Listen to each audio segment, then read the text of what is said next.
Alrighty, folks. I think we may have it. Welcome, everyone. Let me know if you hear me and if you see the fancy schmancy Dragonborn gallery logo here on the screen. And we will soon get started.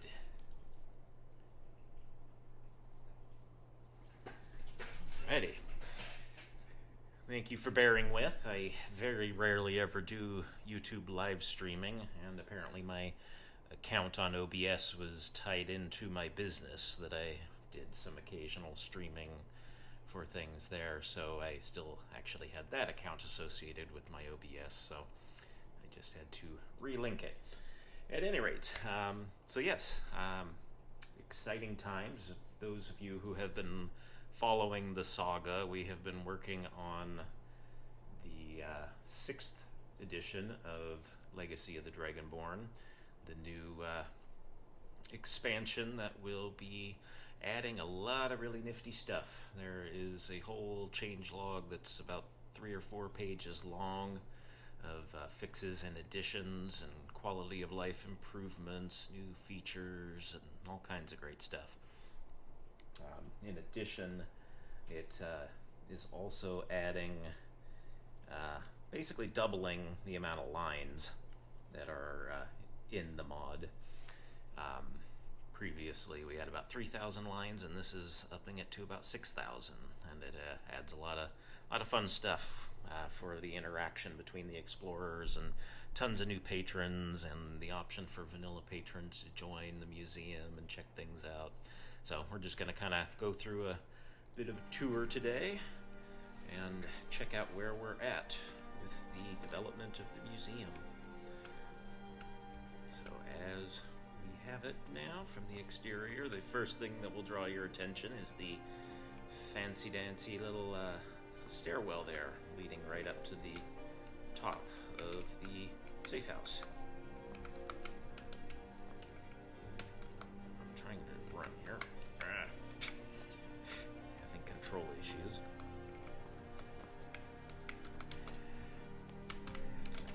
God mode on. Yes, there we go. What is it? At any rate. So yes, I will try and keep my eye on the chat over here, so if anybody has any questions as we go, I'll chime in.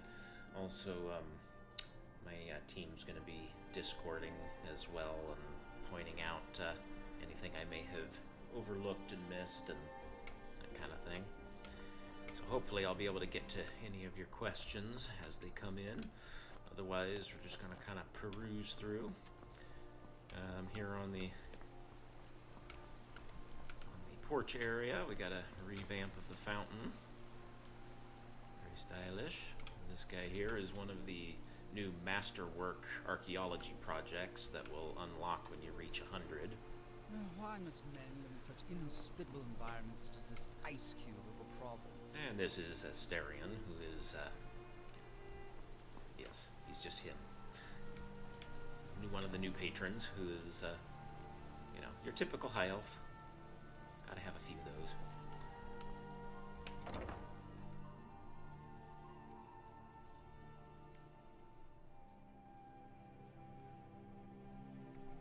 Yes, there'll be plenty of dramatic walking, but that was unintentional issues. So you'll notice in here that carry weight is now at over 100,000. Anytime you're in a player-owned area, you get your carry weight boosted automatically. And that can be disabled in the MCM if you don't want to go that route, but it lets you carry your crap around a lot easier. Born in Skyrim, but when I We do have land museum leaflets now that you can actually give to any NPC in the game within reason, anybody that's a normal NPC. And if they have been given it, they will be added to the vanilla visitor pool. And as you can see, a couple of vanilla characters have just wandered in. It'll grab randomly between 1 and 4, depending on how many displays you have. And as you can see, we've got the whole museum all filled out, so we can see what it looks like in its full glory. And you'll notice a lot of chitter-chatter and conversations and scenes going on around us. Don't see My that voice every getting day. kind of low. Oh my. Let me up my gain a little bit here. Something like that. That a little better. Let's see. Then we changed our Now that's display layout here, and it's compatible with John Skyrim's claws. I've got a little patching issue here that I just need to address. I just basically threw every patch I could together and ran quick setup for it. oh, very strange. I've never seen anything like this. So you'll see there's various pieces of art like this that will now appear that are basically just new pieces of kind of environmental storytelling, different pieces of art and artifacts that Arian acquires throughout the time that you're here at the museum, and new one will enable every 10 days or so. I'll try and stay close to my mic. My gain is pretty bad on it.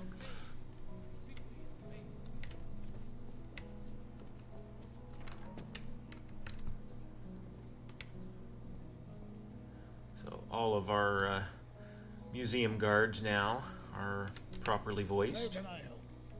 Lots of people are spreading the word, and we're getting a lot more locals from around the province lately.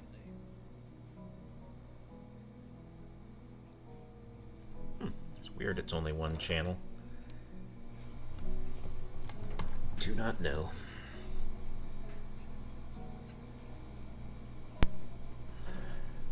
How's that? Is that still just one channel?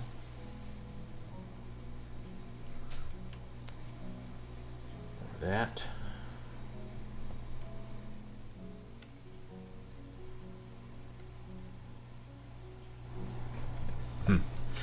Oh well. Had a bit of a mess in the library. Some patrons failed to return the books to the bookkeeper, and put them in the shelf. In the wrong place, of course. Orion would so well ignore them.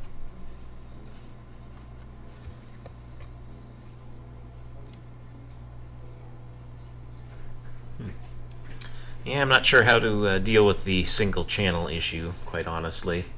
It's showing in OBS as normal, and my mic has always outputted everything properly, but A lot of history. we'll bear with as long as we can actually pick me up okay. So, one feature in here in the center of the office that's been updated is the display assortment here in the middle of the room actually changes every few days. So you'll see a variety of things coming and going from different cultures and different piles of supplies and whatnot.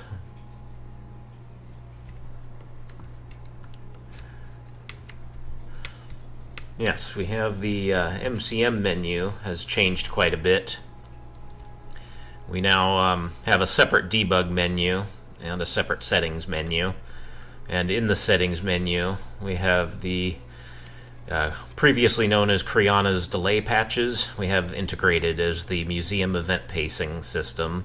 It will tell you what the maximum number of total displays you can actually get in the museum. So this has calculated it out at a little over 4,000 with my loadout. And prior to having 50 displays, you can open up the menu here and it'll give you several different options for your different levels of pacing. So if you want to have events and rewards every 50 displays or every 100 displays or every 200 displays, it can do that. It won't give you the option to select one that will basically end up, breaking, the high-end display count things if you don't have enough, display max possible. So it watches for that. There's also settings for the different visitors for how frequently the tours happen, what the frequency of vanilla visitors is, and there's also a control for the general idols for just the commentary and the scenes between all of the legacy patrons and the explorers and all of that stuff, and the guards. So if they're bugging you and talking too much, you bring it down lower. If you want to hear more of it, you can raise it.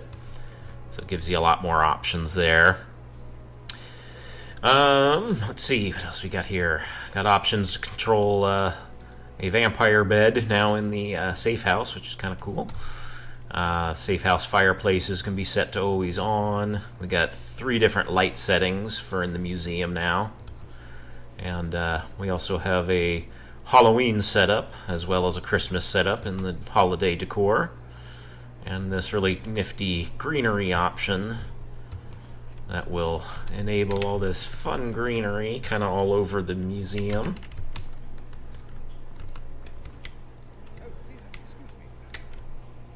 Here I am running into everybody, but makes things all very snazzy if you like a greener look to your museum.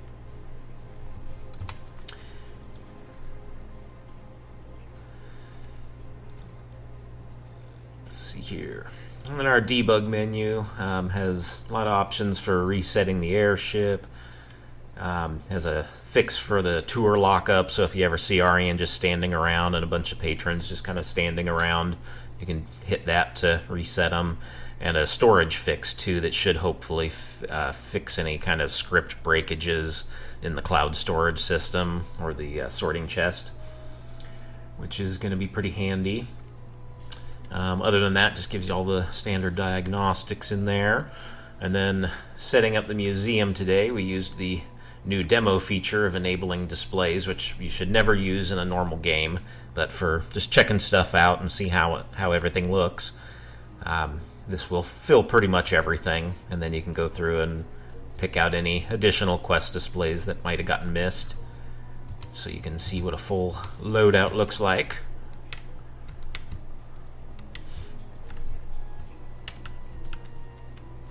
And this is the Dwarven master level display here for archaeology.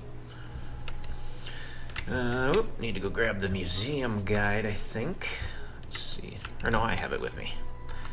So we're going to show the new custom display feature in the curator's guide.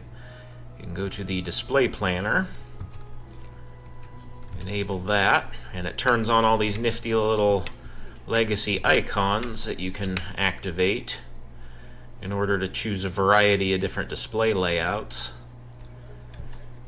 And it will turn on a number of different display options in these niches.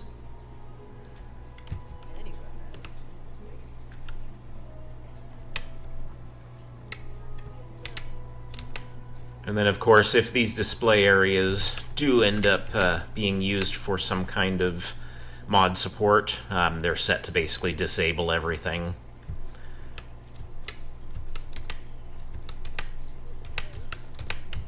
And then when you're done, you just, when you're done, just use the guide again and hit display planner to disable all the icons, and you're good to rock and roll with custom layouts. Let's see.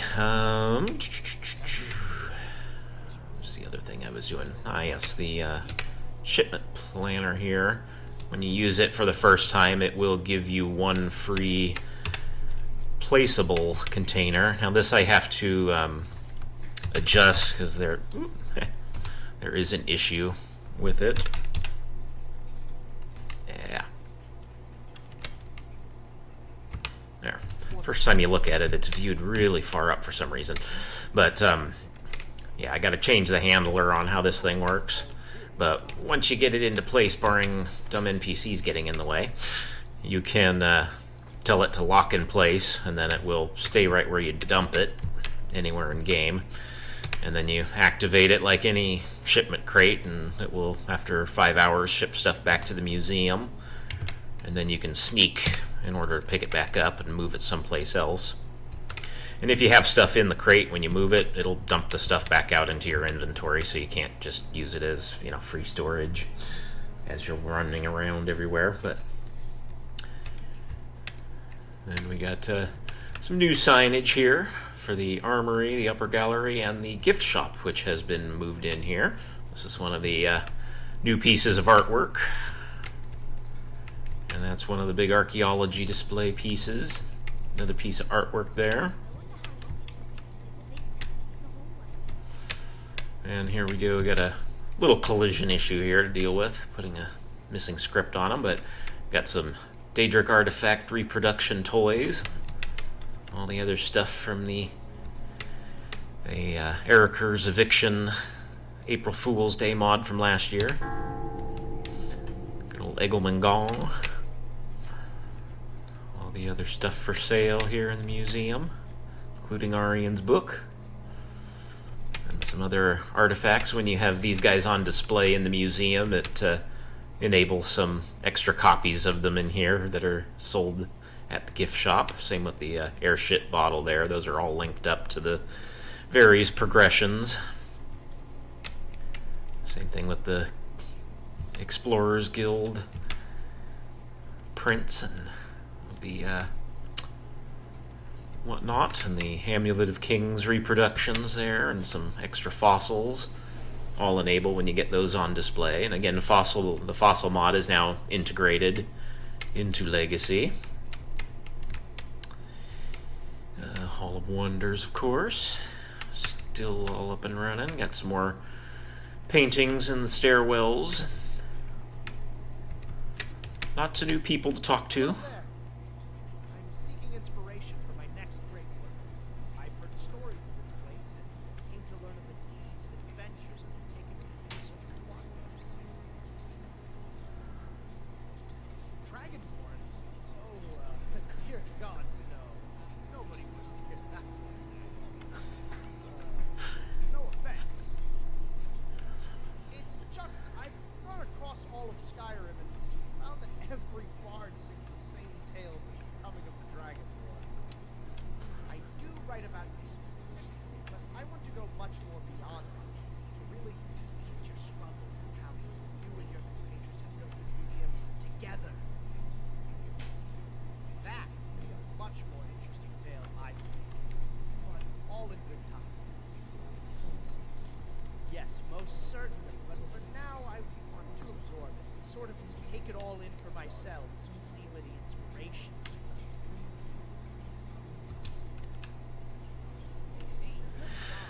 from. So yes, lots of people to talk to. They have lots of scenes with each other. The explorers will now kind of sandbox through the museum as well as the guild hall, and they've got each one of the characters has like 5 scenes with each other member that they can have, and just kind of let you get a little more insight into kind of the characters and kind of their backstories and how they interact with one another. And then we split out the display cases here and made room for all of the explorers' journals there. Made sure each of the explorers now has its own journal for those who didn't. And then in honor of Jell, who's the curator of the Creation Club stuff, she has her own relic now, which reveals map markers nearby you. Oh, what are you looking on next? And then here we have the new Guildmaster Journal. This will let you actually add followers to the guild, which will basically let you assign to your followers to go out and dig for the guild. And then we also have a Gather Explorers function that'll basically bring everybody here to the table and let you basically conduct a meeting and assign roles and follow up on quests they have and all that kind of stuff. So I'm going to actually go real quick to Solitude, Winking, Skeever, and grab Belrand and bring him to the guild.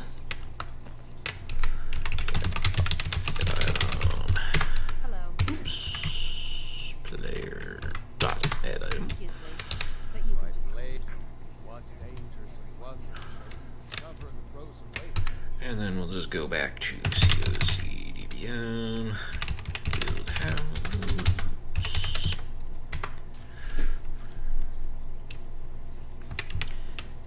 Alrighty, so we got Belrand tagging along with us. Let's see if is Latoria around. I have not seen her in here yet, so she's probably sandboxing somewhere around the museum. So to make things easy, we'll just gather the explorers.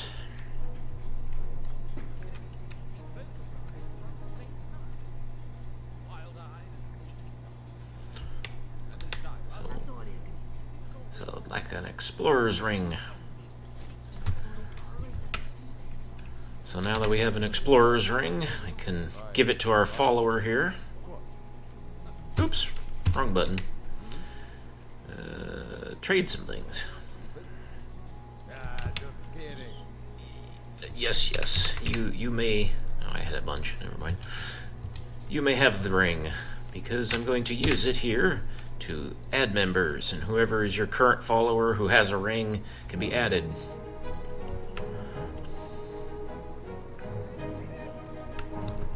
So basically everybody will kind of hang around in this general vicinity for about an hour so you can talk to them and send them on their way for various digs and whatnot. And after the hour passes, they'll, disperse and go about their business. But now that Belrand is a follower, when we use the Gather Explorers option, it also picks like 4 random members that you've also added to the guild to have him come, and he's standing there on one of the markers right now.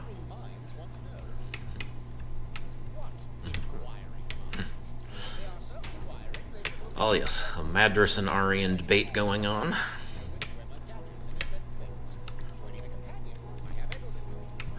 A little revamp to the archaeology station here, which we now also have the option to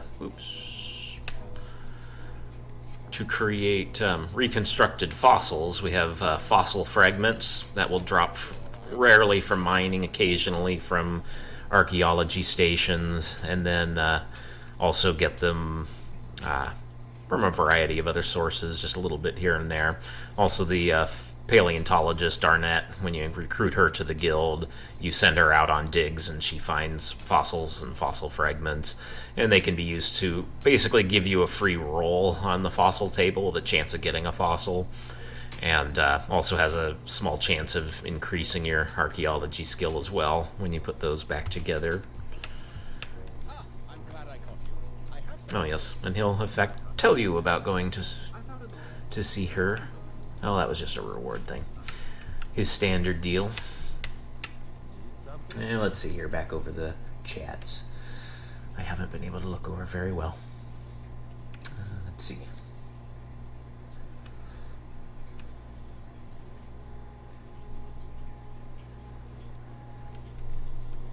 So new members of the guild basically will continue doing their normal thing.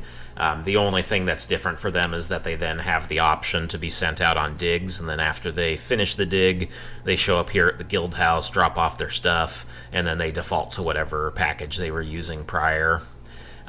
It won't apply to anybody who's your current follower, but anybody who has already been recruited as a follower and then added to the guild will get that option.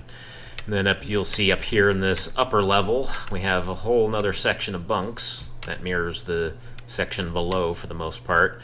And this is where our supported follower mod patch section is. So now instead of having to mix and match your specific followers to, figure out which, beds they're going to use so they don't conflict with each other, this actually gives support for 8 followers, and they each have their preset place, so you can actually use all of them together if you want to.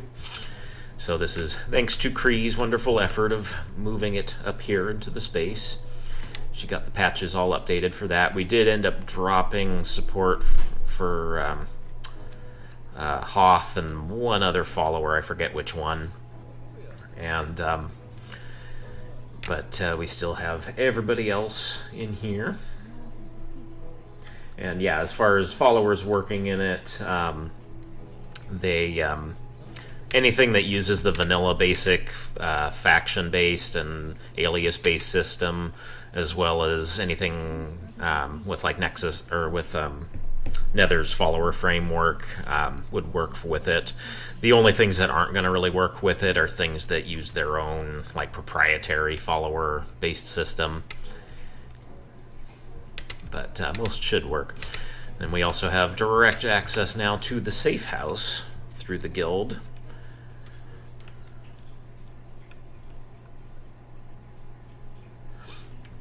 I unfortunately do not have any follower mods loaded up to show adding them in at this point, so. And then the bottle here is now an airship reset for everybody's convenience, which is nice. A little revamp to this understair area here. Just kind of a cleaner little cabinet-based area for all your scrolls and notes and whatnot. Key access and book drop-off. The book return, by the way, now in the in all of wherever you access it, will actually display books prior to sorting stuff. So when you use the features in the library to sort things to the proper containers in there for your overstock, it'll actually display displayable books first, and then take the extras and sort them into the alphabetical and whatnot, which is really nice.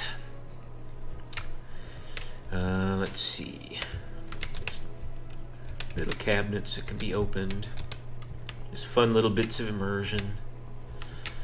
I did remove the built-in... yes, that's why Belran's going to hang out here on the nav mesh, imitating a mannequin.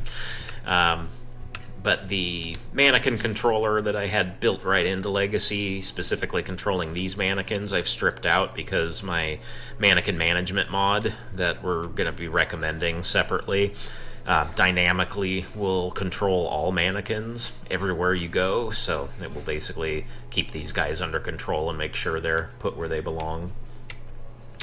Otherwise, most of the stuff in here is pretty much the same, operationally speaking. We did fix the sorting chest so that it properly sorts supplies prior to running its procedures, because there was a little bit of a hiccup where sometimes it would hijack items and put them in the wrong place, like putting booze in the raw food category, because it does a lot more stuff by keyword, whereas the supply chest here does it all by formalists first. So that now functions properly. Let's see here. Dining area. We just have some fancier cabinetry work. This functions like a fireplace now. Kitchen pretty much was untouched here, I believe.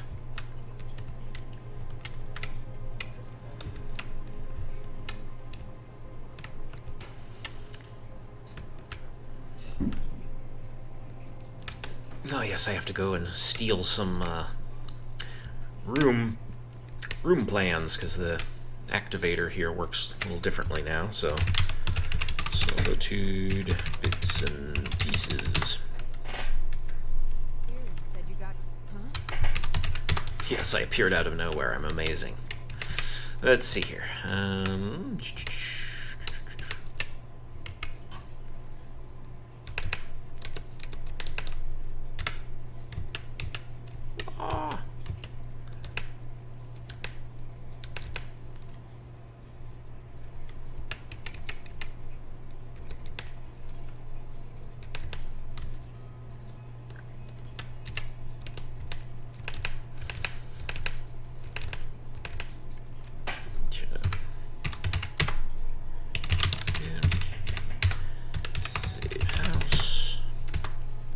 Alrighty. Yes, we're gonna take a look at our new management option here. So instead of reading the receipts each time, we basically have a control in here for furniture selections. And we also added a new apiary section in the garden outside, as well as a new study in room B over here, which is a pretty slick looking room, if I do say so myself.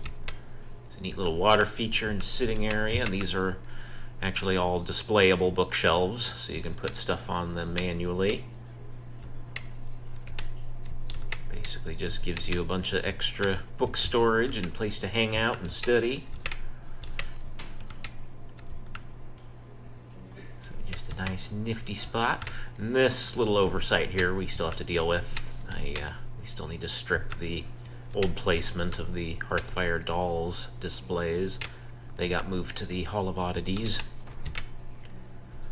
And here in the main bedroom, we have a nice little pole chain to cover the ceiling. So if you are a vampire, you won't get burnt alive when you wake up in the morning. And so under the mod configuration, we have our settings. Under the bed options, we got a coffin. And that sets up our little coffin bed there for you creatures of the night. And then hide away the sun forever.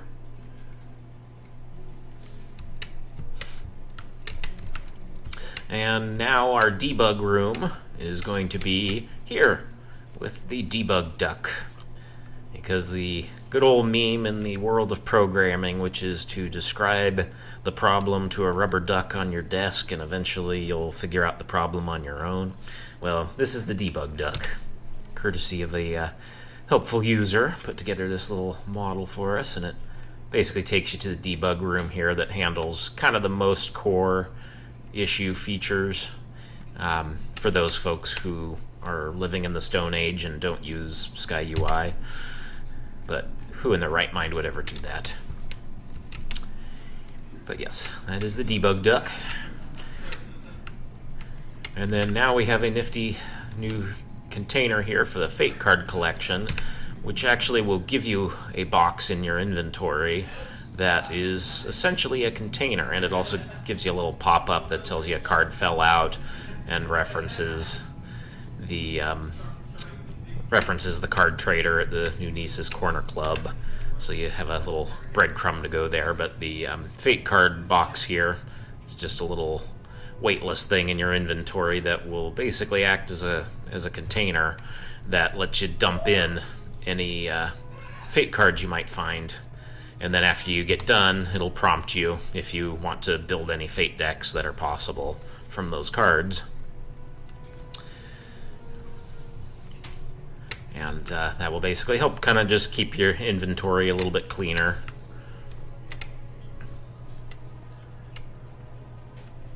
As far as when this will drop, should be pretty soon.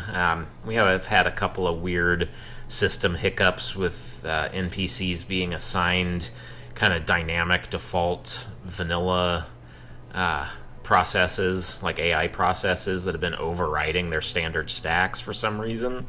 And I think we've gotten that all ironed out, so we just have a few more tests to do on it. And we're finishing a few fixes to some of the patches, like as you can see, the Hearthfire Dolls has a fix it still needs to be done, and a couple of other little things. And I still am kind of hem-hawing over a few things with the... I've basically rebuilt the artifact list, the Radiant Handler, so that it actually creates a giant list of stuff at the beginning of the game. Because Arian now has the option to be handed artifacts to put them on display for you, and also the Radiant list will depopulate, as you find things and put them on display. And so we need that list to basically be built from the beginning of the game. Oh, it looks like it is time for the gala. So anytime you meet some specific qualifications for a number of displays, which is over 500 displays, and have some other quests done, there's a chance that every 2 weeks you'll start the museum gala, and Arian will come out, and a bunch of patrons, vanilla visitors, and a high-profile vanilla character like a Jarl or a would-be Jarl will come and attend a speech from Arian, which he'll come in and do. And this happens every couple weeks, and his speech is actually each phase of it has 3 different options, and they mix and match, so it basically gives you something like 528 different permutations of how he'll basically say the speech. This gallery represents an accumulation of history which must be conserved. That preservation of history and knowledge is made possible through the support of benefactors such as yourselves. Our chief relic hunter, the master of our own Explorer Society, faces numerous challenges to follow up on years' worth of research to obtain many... No, the ghosts don't attend, but they do wander around at night. And all our great work and effort shall be to the benefit of any who seek to learn. Ulfric does not attend. No, that would be pretty foolhardy of him. Civil War NPCs won't attend. This evening is not merely designed to convince you to part with even more coin, but also as a heartfelt thanks for all that you have done thus far. So, without further ado, I present our feast, prepared by Millicent Lowther. Do enjoy. Millicent here is our museum steward. And as always, I will be available Our new for NPC. throughout the evening and private discussion in my office for any who wish to discuss further partnership with the museum. And of course, feel free to take in the wonders of the museum to your heart's delight. So there he does his little speech, and everybody spends a couple of hours kind of milling around the Hall of Heroes here, and they do a few little scenes and whatnot, and then they go about their way. But yes, Millie here's our kind of our house mother. Are you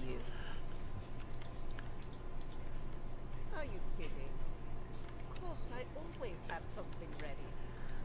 So she'll give you a home-cooked meal, and you can chit-chat with her, and she has a few scenes with Arian and Avram, and basically just mills around and keeps things tidy and in order, and cleans things, and serves lunch and dinner, and we'll hang out in her room, and we kind of expanded out the guard barracks over here. We got Arian's classic room here. But we've had a weird issue where he sleeps in midair next to the bed, which I experienced also. And this is Millie's room. And then all the guard barrack in here. So wonderful to see how much people enjoy this place. But yes.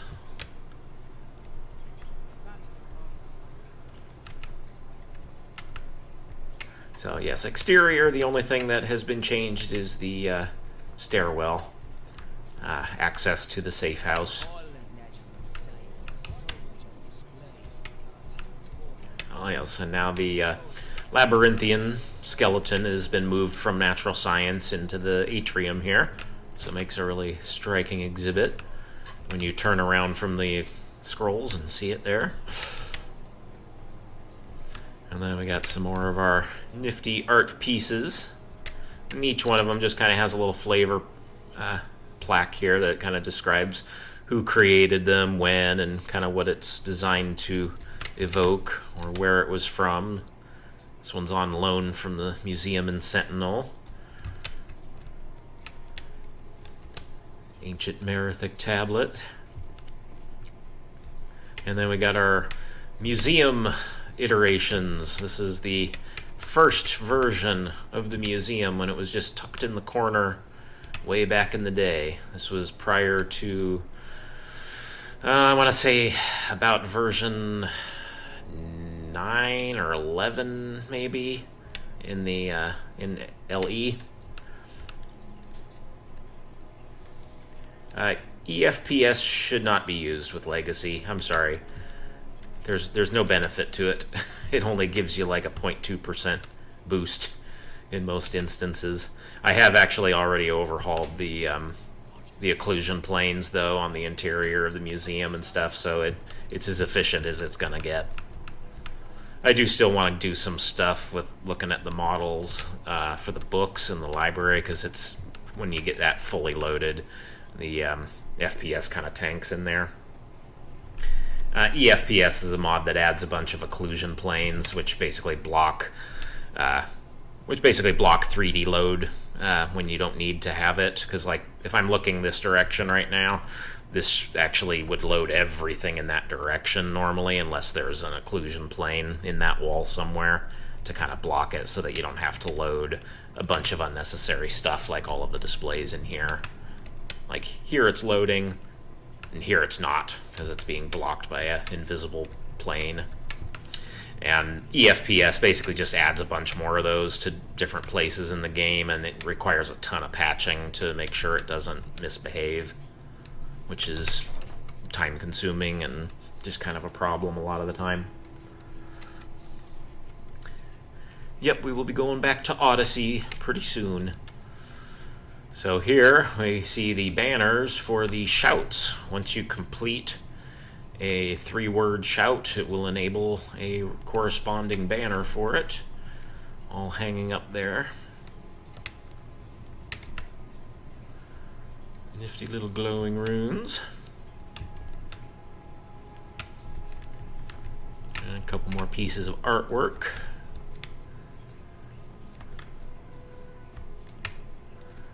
Cat.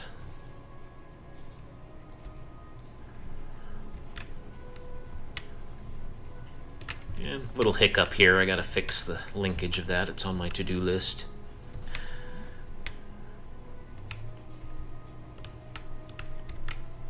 Why are you standing on the displays? Troublesome, troublesome guests.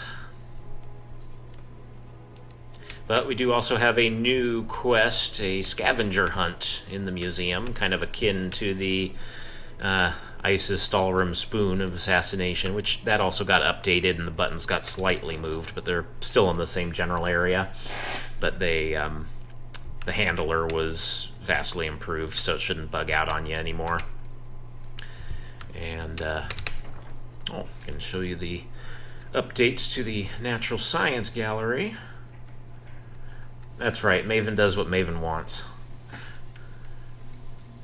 This mod has been in development for 10 years actively. We have had over 150 updates to it.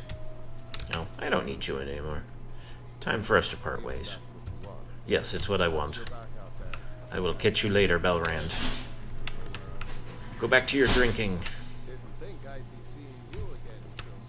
What? I've been standing right here. Go away. Yep, and there's one of the ghosts.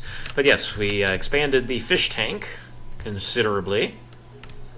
And we got all the fish tank mod fishes in there.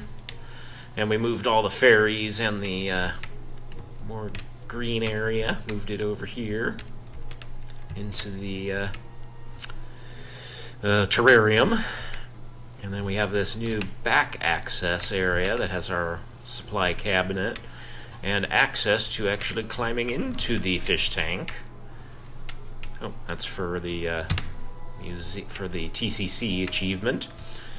And you can come in here and harvest clams and whatnot, and you can exit and fall back in like an idiot. Go over here, and we have a new built-in hatchery, which I actually have the... Oh, where did my barrel go? I think Cree forgot to carry that edit forward into the last edit. But yes, if I had all the fishes, I could put them in the fish hatchery here. And then 3 days later, this whole thing would populate with all of the fish from the vanilla game, as well as all of the Creation Club fish would populate in here. And will grow in the tank for you to harvest. And also I have set up tons of planters here around the posts. So we have a bunch of new spots for planting ingredients for display and use. And then I kind of snazzied up this archway a little bit, kind of made it a little bit more substantial. A little less like it was missing something here in the arches, which I think looks nice. And then we adopted W. Skeever's improved gemstones, which look very nice. And then got all of our other standard displays in here. And then, of course, our fabulous filled out fossil exhibit.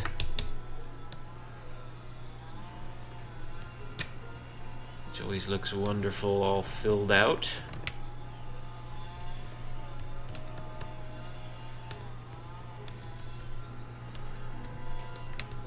Cool stuff.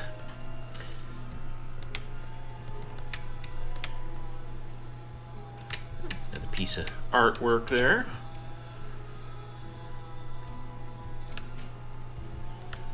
And we got another one in the other corner over here.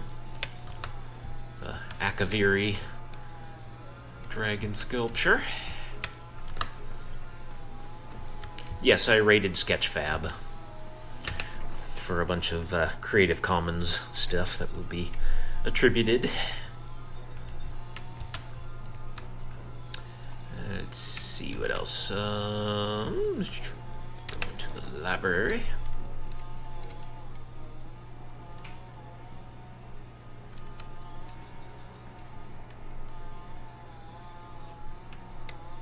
So, as you can see, our FPS here tanks to basically about half.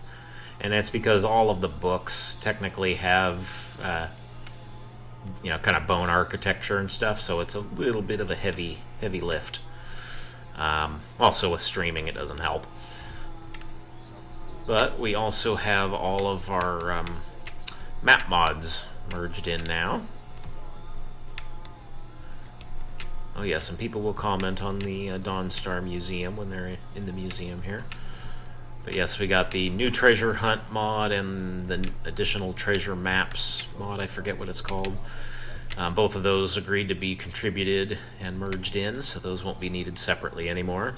And we also still have support here for the autograph books mod.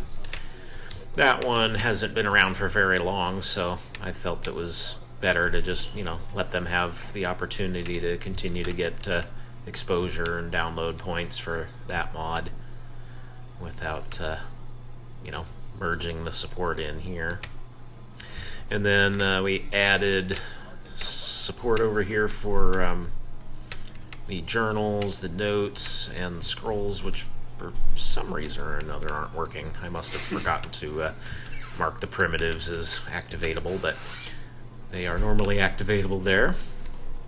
And then over here, like I mentioned before, the book returns will actually sort displays before it sorts stuff to the catalog.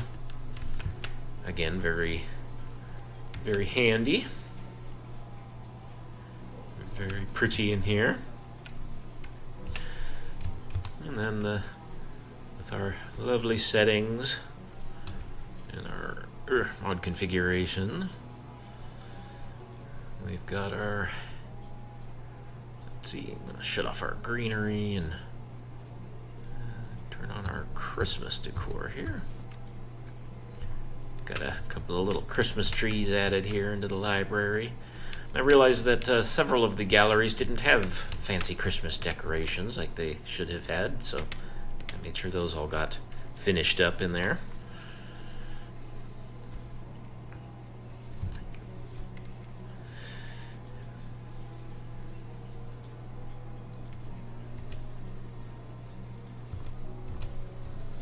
Well, then, that's something to think about. It is indeed.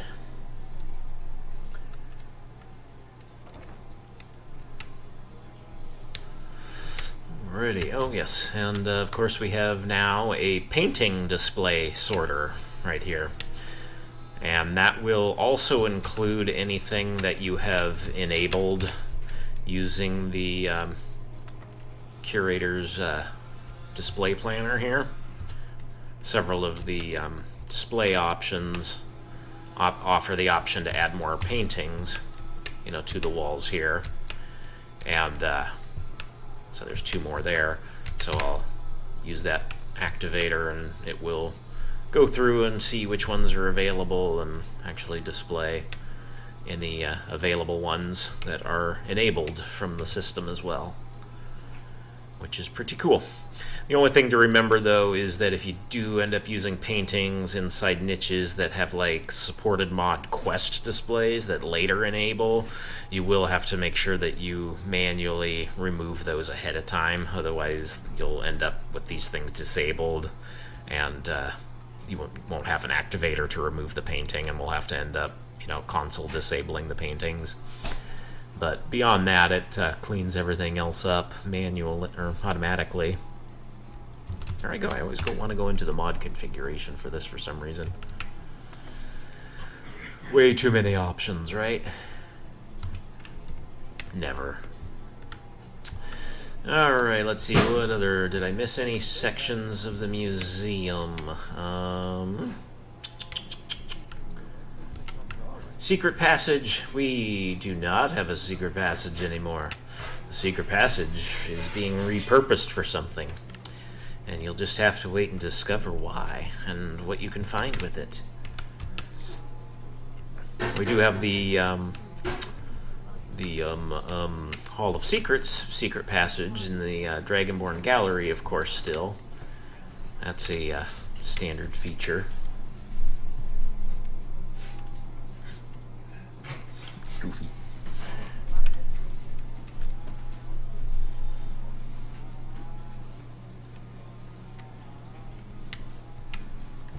Alternate Start Relic Hunter is an add-on that I made actually years ago that lets you start as the guild master of the guild and starts with it established and everything. That's always been available. It's a Live Another Life add-on. And then there's the standard dock start for Live Another Life that has a integrated kind of built-in hijacked start. That yeah, will let you start as the Relic Hunter. But here we got our basically our Patreon members and a couple of my biggest contributors there. And then we also will have a there's a little video that does a scroll of a ton of supporters, but that takes about a minute and a half and actually warns you and asks you if you want to do it. Also labeled the containers here as safe storage so people know coming in. Let's see. Well, let's go on outside and we'll check out our airship.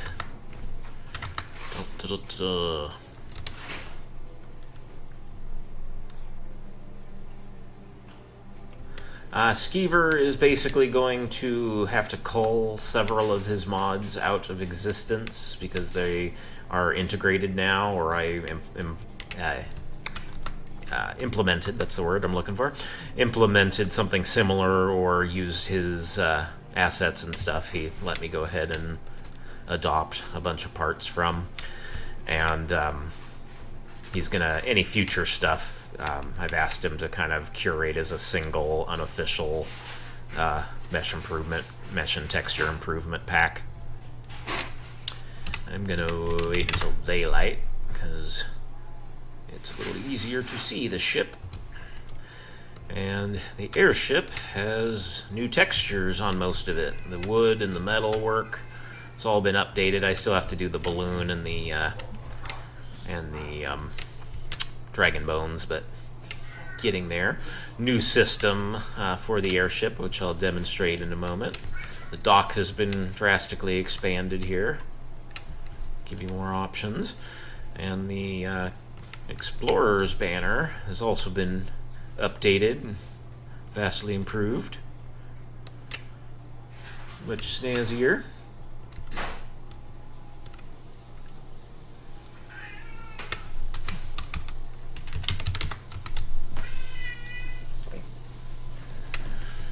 Alright, and then coming up here on our dock, using the ship's wheel. Basically lets you fast travel with the airship anywhere you want in the world.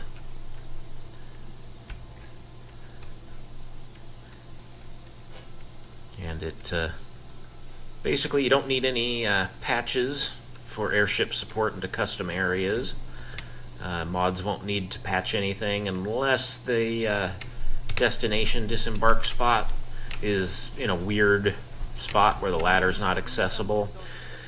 Or if people want to use the gangplank instead of the rope ladder, there's basically just two optional markers that you can drop down, and so there's no elaborate, complicated hookup anymore for getting the airship to have stops in your mod anymore. So, super slick. So just lets you travel pretty much anywhere you want to go. And then Labyrinthian is one that I never managed to find when I want it. Where are you, Labyrinthian? Fine, fine. We will search. There you are.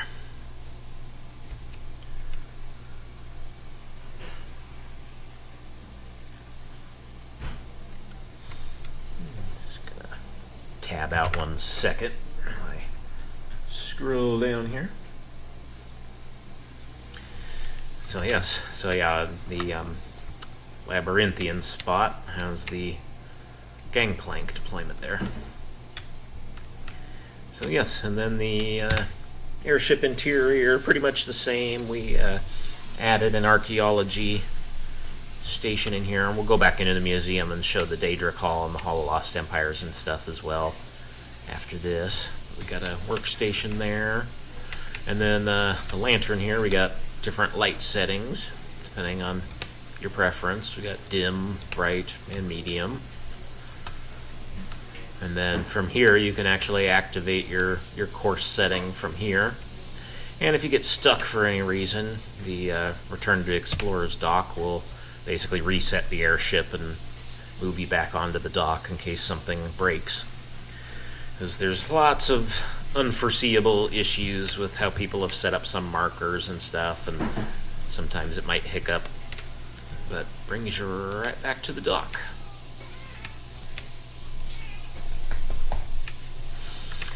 Alright. And we'll just pop ourselves back into the East exhibit halls.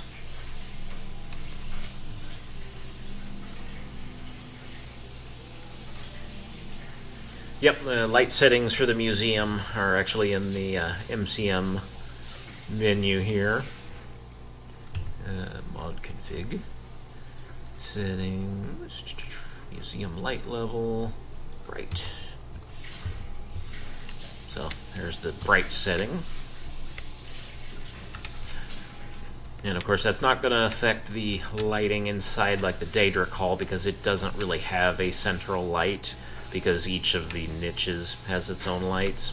So, too many lights, you know how that goes. But, got all of our displays in here like normal. We added a Fermina robe display. And we used the new custom Daedric statues all along the outside here. You'll still want to use that mod if you want to change any of the instances out in the world. But they changed the ones here in the museum. New display case there for the Mysterium Xarxes and the Mythic Dawn robes. And we also were given use of the Daedric Face of God, so now we have all 3 of the old Morrowind god masks. I redid a texture for it so it more closely matches the old set. Yep. And Dragora Sprouts Daedric statues.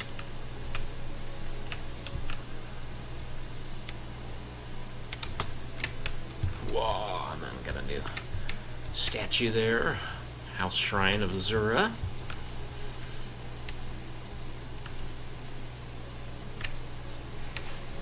Hello, Arian. Yeah, looks like I goofed up on a light marker here, because this should be brighter in here. But, just a simple relink. Our standard lighting again.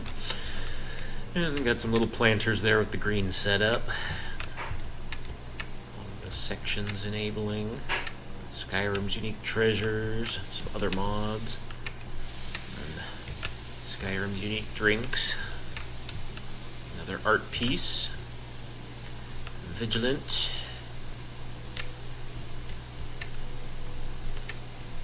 Hearthfire dolls.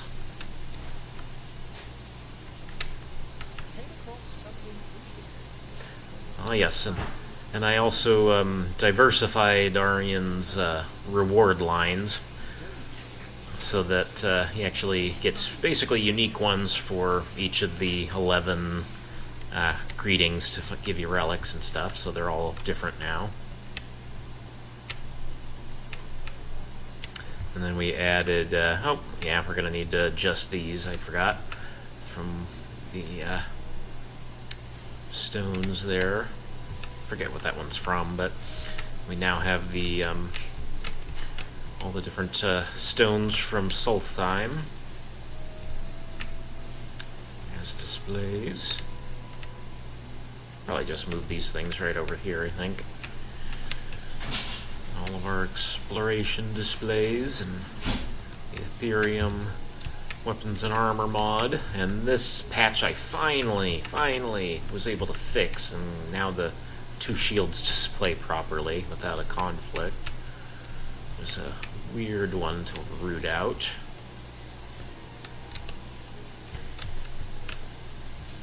Do I have cubes? I don't think I have any cubes on me. No, I don't. No, well, not. Wouldn't be a book. I got the planetary cube. That's good enough.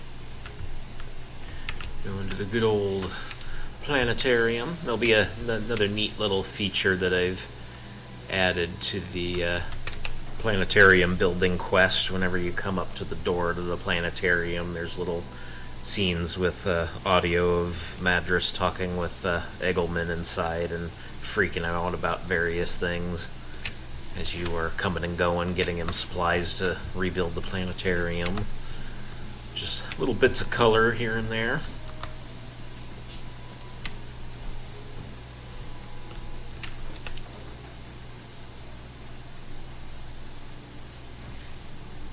Yep, the stream will stay on the YouTube channel after we're done.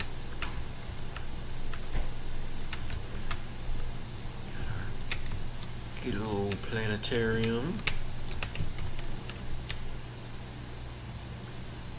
Oh yes, and the snow marker for some reason is enabled by default. That shouldn't be. It should be there with the sky cube.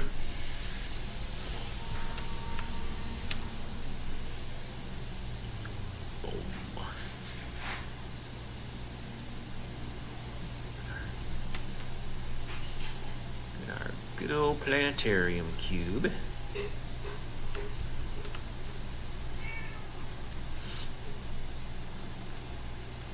Fun stuff.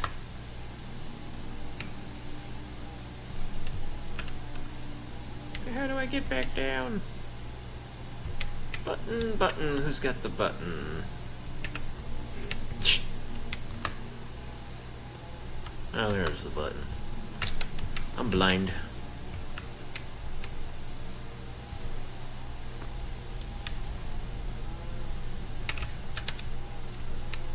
And there are several other cubes for those who are unfamiliar. There's several of them obtainable out in the world during the various legacy quests, and the treasure maps that Latoria gives you has one, and some other stuff that will enable different options. And one of the features is a star sign area where you can actually reset your perks, kind of like the end of Dragonborn, giving you that option. Nope, bad gremlin mods are still separate. Things that mainly got integrated for version 6 are the treasure map mods, Safe House Plus, and the Rackomatic add-ons of mine got merged in. The fossil hunting mod, those are kind of the main ones.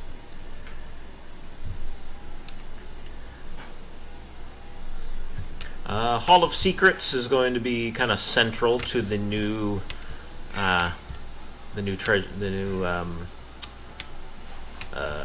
what's the word? Scavenger hunt. The new scavenger hunt quest-ish thing.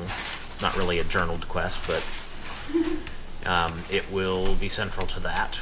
But that's the only real change with the Hall of Secrets.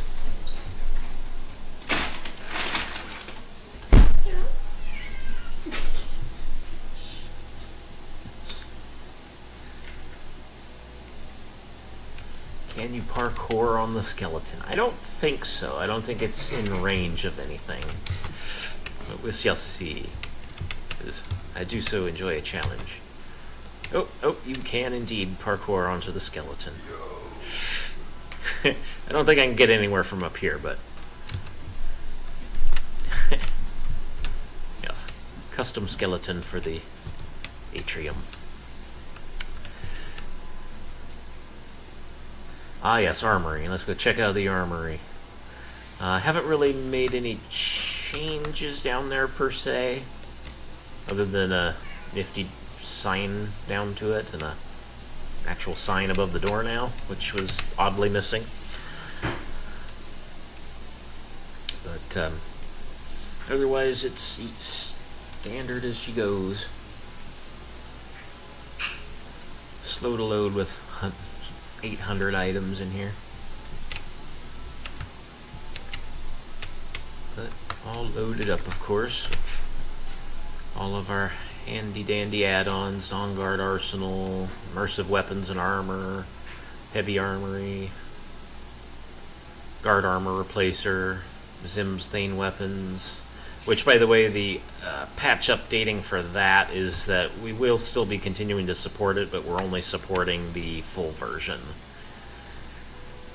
just to avoid the issues with the mod, with his patch name compatibility issues, because several versions of his mod use the same patch name, so it's impossible for our FOMod installer to identify properly which version is actually being installed. So, just to make things simpler and straightforward, we're just going with the full version.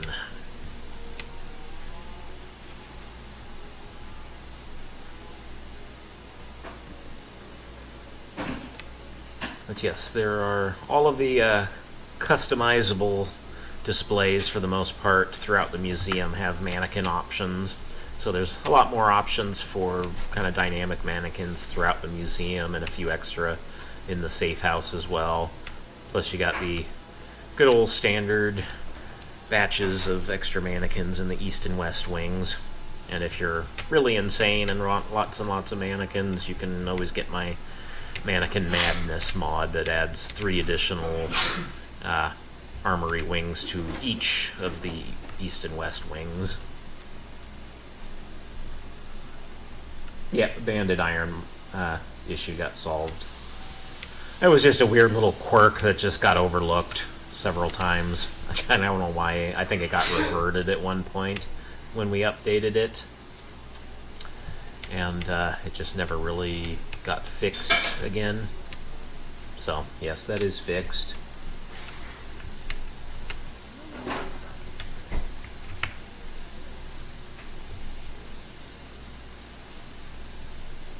The banded armor just had a missing entry on one of the form lists that caused the MCM checklist to show it as a exclamation error entry.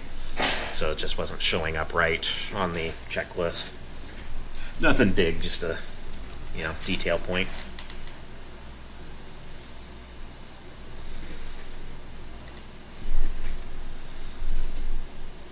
Oh yes, the apiary. Let's go and turn on the apiary.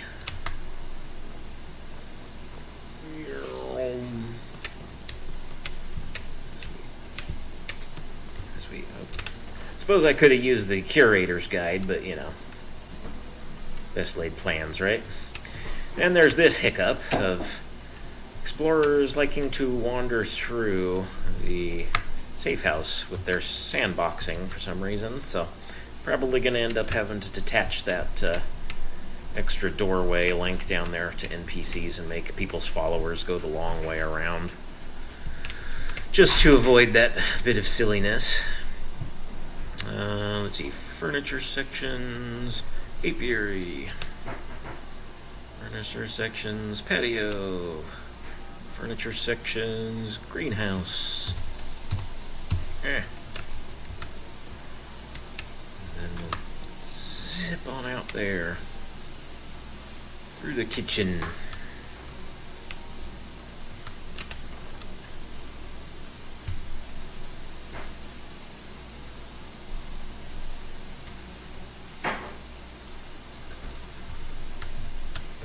Yeah, and the immersive, the ease burden ability, it's passive, doesn't show up in any menus or anything, but it will work in any museum space, the guild house, the safe house, and at one point I had it also set up for any player-owned space, but I may have disabled that part of it.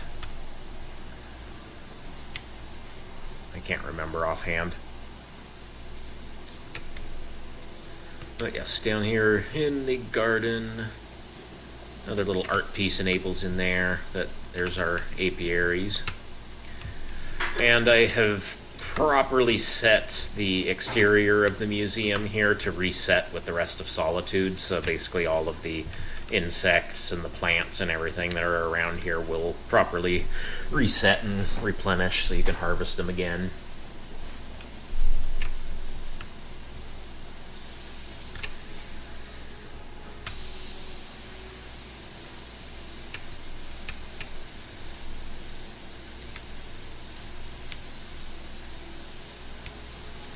Let's see. So yeah, if anybody has the checklist, I'm gonna go ahead and pull it up and do a quick skim down it here and change log. See if I am forgetting anything.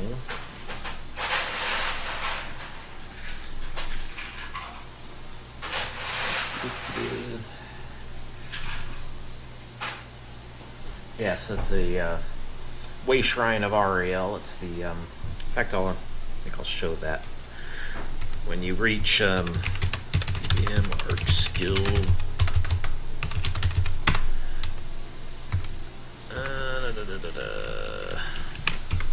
Arc Skill.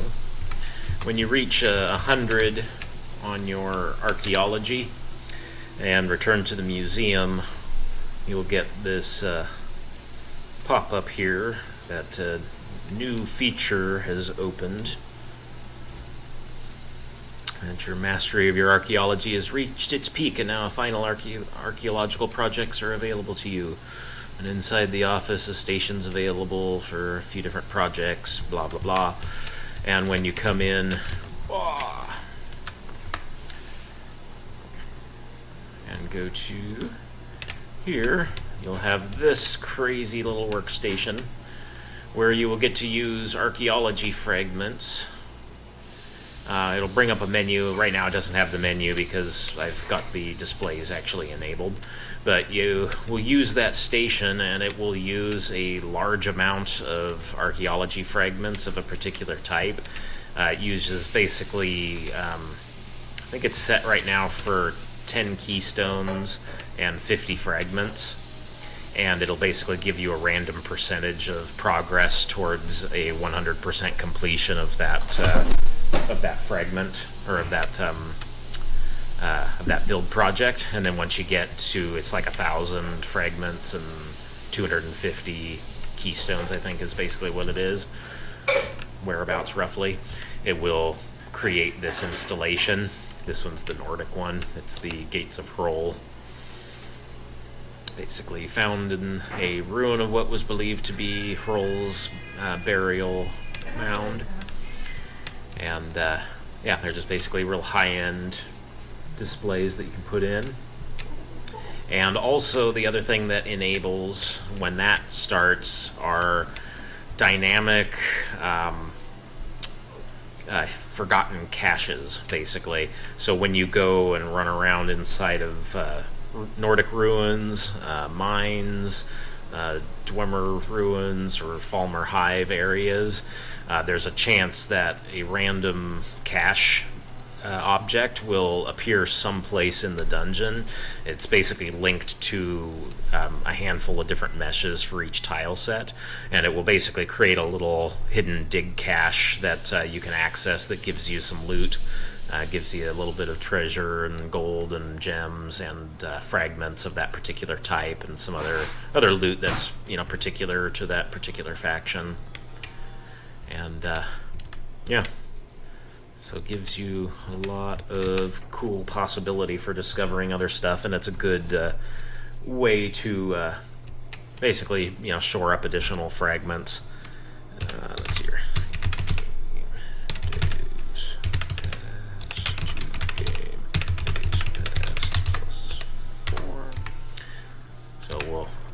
Do a 4-day passage here and show a different assortment of stuff, hopefully. Unless it's having issues. Maybe it's requiring me to go out. probably requiring me to leave the museum.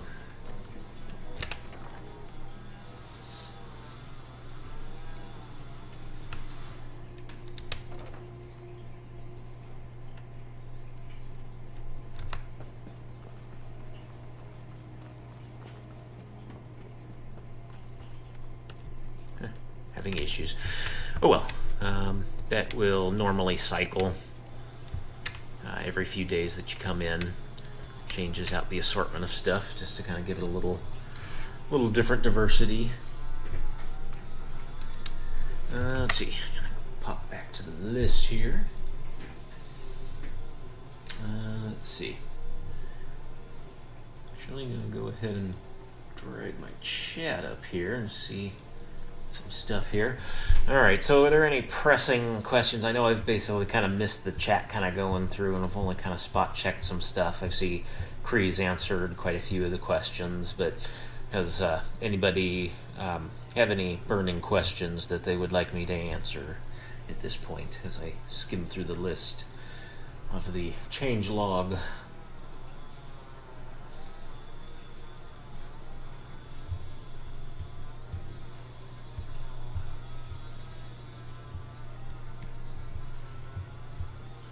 Yeah, we can pop down to the Hall of Secrets here and take a look-see at stuff.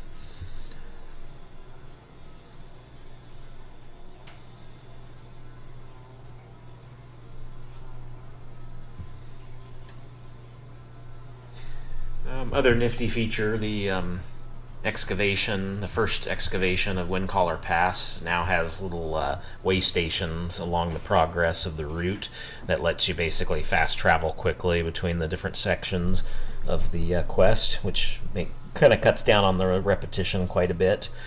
Yeah, got an update on that, and also all of the excavations are player initiated now rather than being a force greet from Marasi. It's now just a topic you ask him about, and you can start up the digs at those points.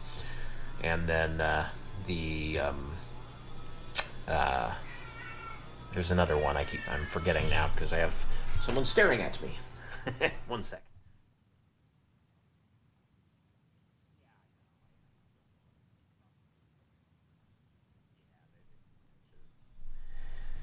Just my son mentioning that audio is only in the left ear. Wish I could figure it out, but sadly no. Another day. But yes, compulsory. The heist quest also now has an option to just send Avram to clean up the mess. Kind of like the haunted quest has a bypass. So those ones have bypasses to get it done quick. And the new event quest, the Price of Vigilance, which also happens kind of later in the game at the museum. It has kind of some quick options, but it has a ton of different options for how you can actually engage in the quest. So it's a pretty big quest. But it does have a couple of quick methods of just ending it quickly, which is also very nice. Alrighty, let's see. Let's go to the Dragonborn Gallery and down into the Hall of Secrets.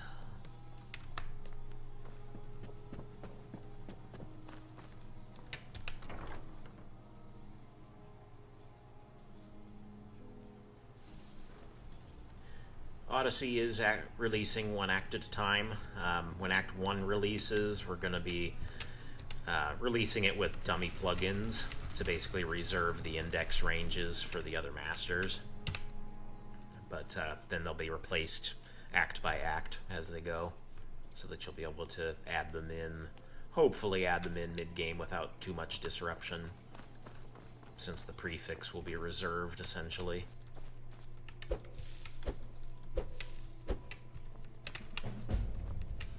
So, good old wrecked room.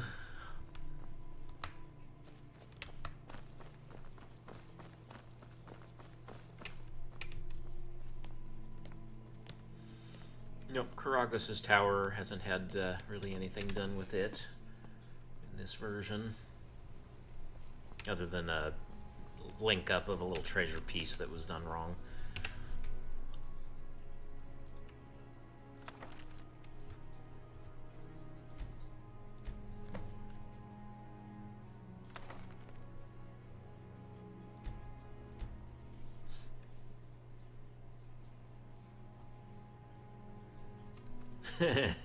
Yeah, nav mesh has been a real pain in the butt for me the last few days, especially. It had some really kind of quirky things going on recently, but at the moment it is behaving and a solution has been reached. Much more than their mundane counterparts do. Good day. Let's see here. So the hidden room. The Hall of Secrets. We accidentally broke through. When I asked them, they sealed it. I asked for I would store the relics there and locked up. So I'll go ahead, and I won't plan on taking any tours down there either. I should have it all cleaned up for you by tomorrow. Warp to the future.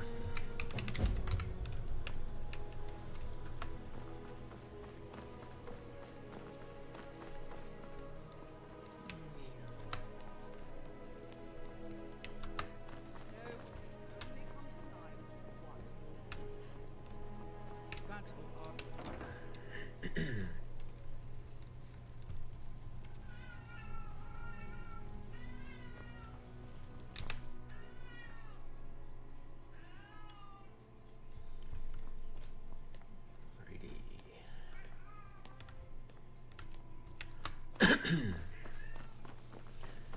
And then we also had Arian go ahead and add a nice doorway here, just for shits and giggles.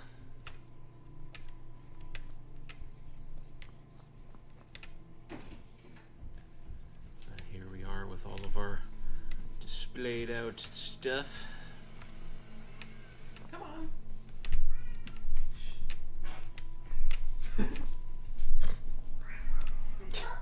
My cat likes to complain. Yeah.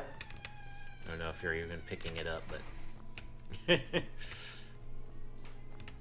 But yes, oh yes, and we have a new model for the Ancient Shrouded Armor. Courtesy of Manhunt.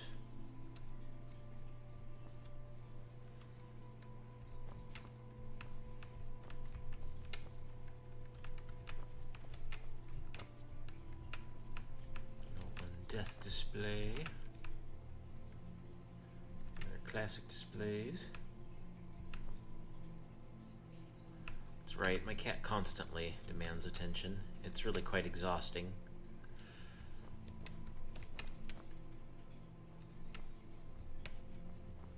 Just... There you are. Yeah. You're a hard one to find sometimes. A wonder that the courier manages. A group of mercenaries came from town and sought the spoils. I thought you may want to use it, or perhaps place it on display. Well, that's a first. Come toting yourself all the way down here to find me, Arian. No wonder I'm hard to find.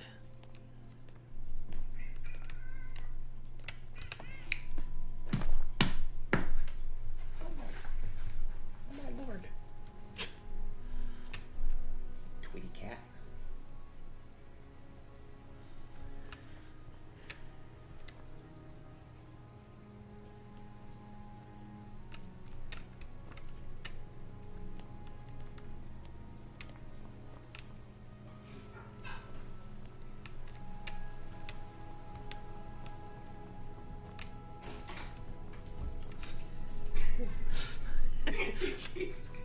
Yes, he's insistent that I'm going to be the one to pay him attention. Woo! He's fine. Alright, let's see, what else am I forgetting here? Much about this stuff. I just keep it safe. Well, that's good. That's your job. How can I Okay. help? Can't complain. It beats dealing with drunken riffraff in town after hours. Farewell.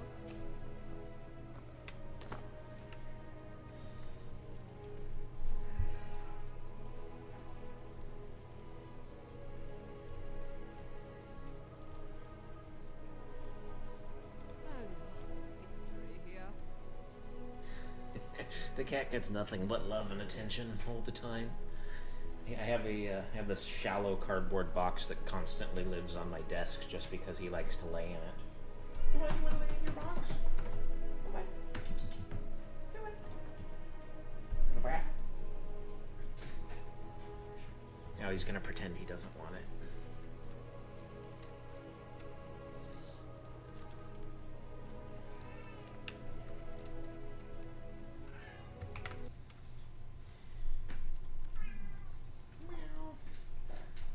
Yes, I will give you beatings. He likes heavy pats. Oh yes. Enjoy the pats. Enjoy the pats. Go crazy, that's right. Let's see. What else is there to cover? Oh guys, oh, you're gonna get me? Huh? Are you vicious? Are you a vicious creature?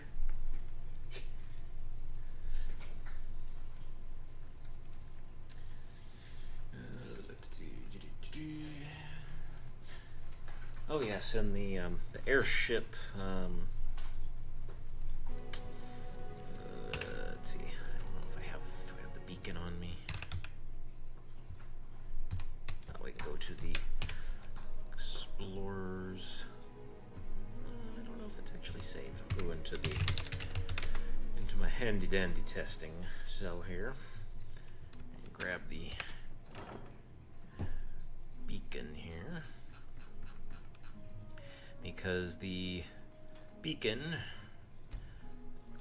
will now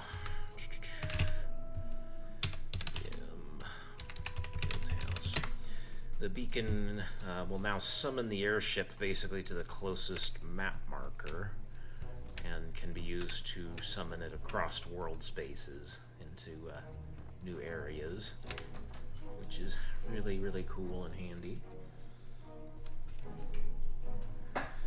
Gel has not updated Sky Shards currently, and I don't think we have any other support patches. There might be a unofficial one for like Arkmore's version or somebody else's version of it, but I'm not sure.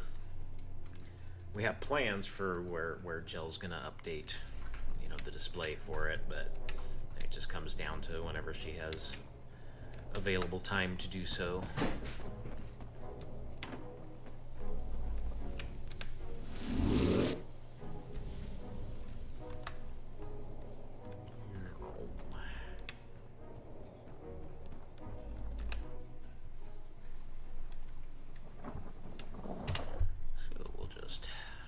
Ourselves out here, this here evil bandit camp.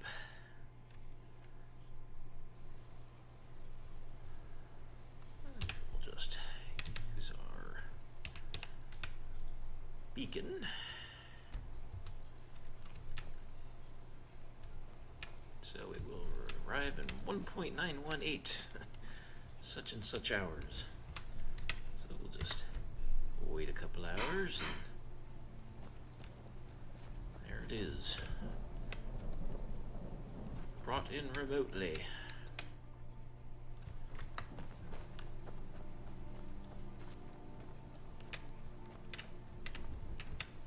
Nope, end of the hallway door in East Wing is still for Odyssey. That's where all of the Odyssey stuff is going to display for the most part.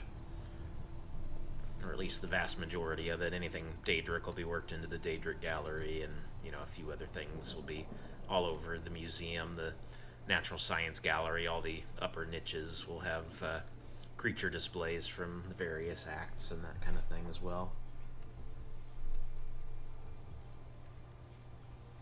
Oh yeah, and do I have the compass on me? I don't know. No, I don't think I do. But the compass has been expanded from 3 travel locations to 5. So that's another nifty new feature.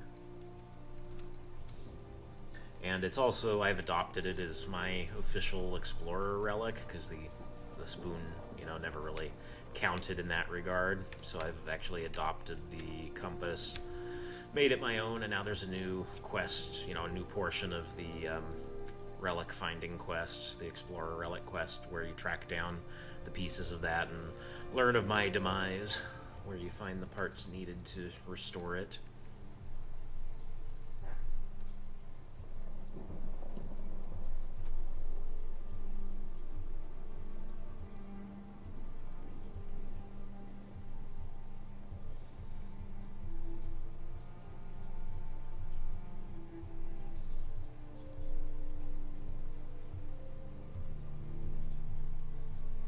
I've got a whole article on my mod blog about Beyond Skyrim and Odyssey, so I would look that up. Just look up Ice Cream Assassin, Voodoo, and Chicken Wire. That's the name of the blog. Covers all of the various nuancical reasons why supporting them together is not a real good idea.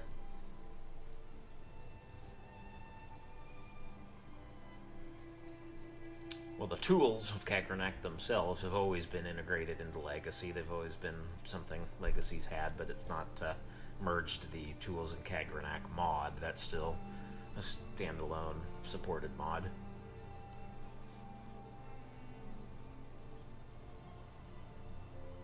And as for the travel time on the airship, yeah, it's a float. I could just have it echo as a have it debug as an integer, though, I suppose.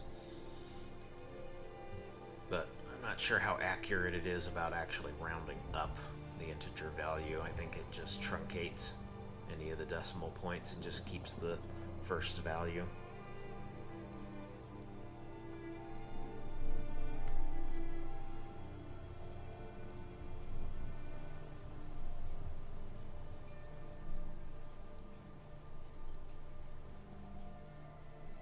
Yeah, no updates to Deep Home.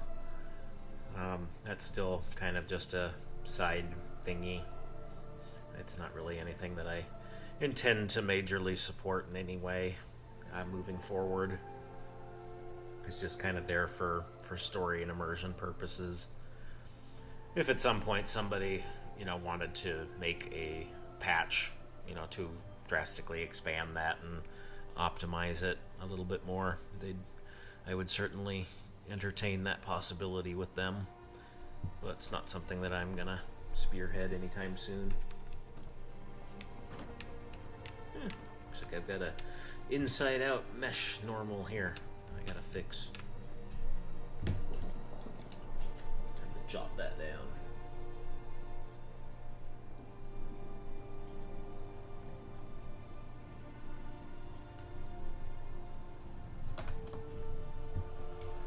No, Beyond Skyrim doesn't conflict with Legacy. It's just the amount of load on your system. Your system can only hold so many references in memory, and with being an ESM, it's a little better. It doesn't have as much of it, prevalent.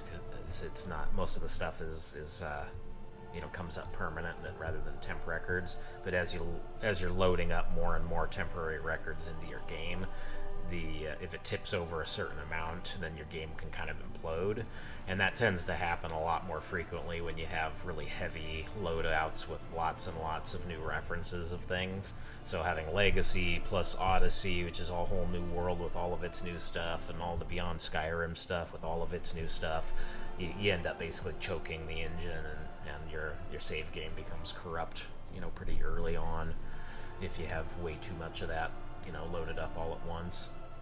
Plus, thematically, just having, our portrayal of the world spaces for, when we're going to be traveling around in Odyssey, having it represented one way, and then having, that same space represented in Beyond Skyrim in another way is basically going to be pretty immersive breaking. That's kind of the main reasons.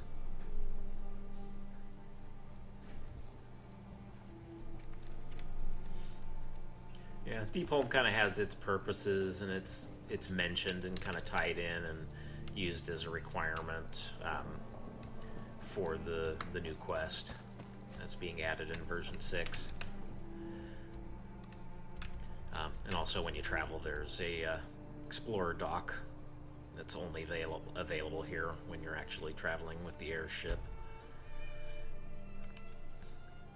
But But yeah, Deep Home has its purposes, kind of story-wise.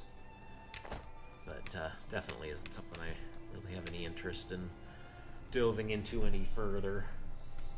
At least at this point.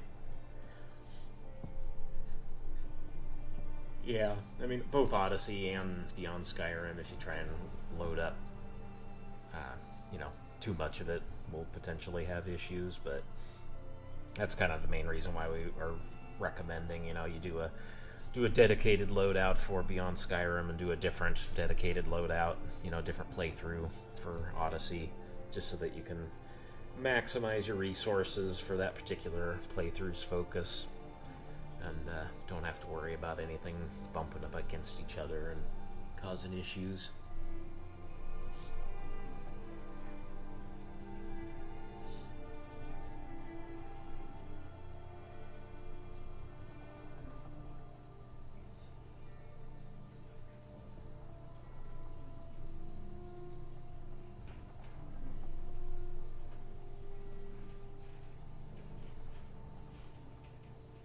Now, Vigilant and Beyond Reach aren't really too big of a concern. I mean, they're both sizable, obviously, but they don't. I don't think really have as much of a potential concern as something as big as Odyssey and Beyond Skyrim would pose.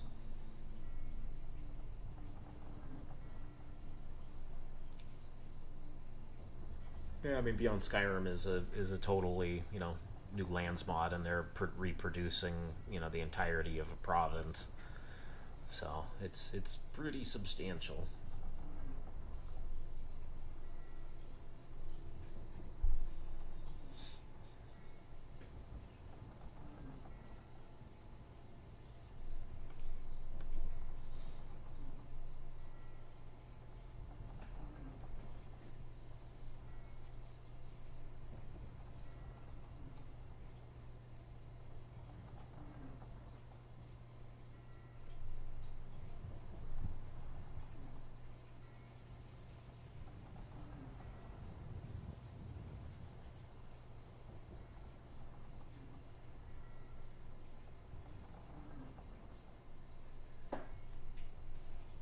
PlayStation is a disaster for modding. You can't pack anything custom, so it's impossible.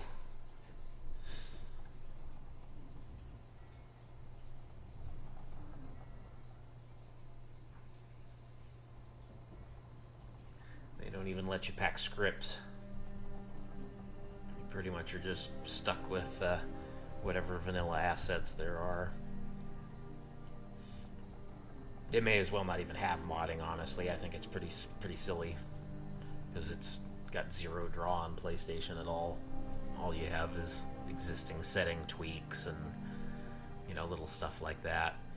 You can't even have dialogue and conversations with NPCs that have any kind of script-related elements to them, let alone voice files for them.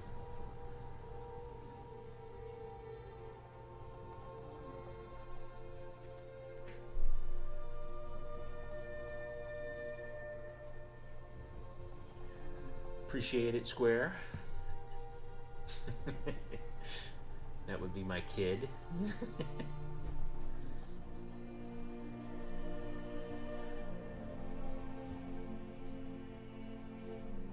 In fact, that is actually Henry, for those of you who are familiar.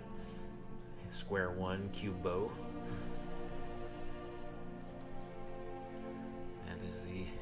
That is who did the voice of Henry oh so many years ago.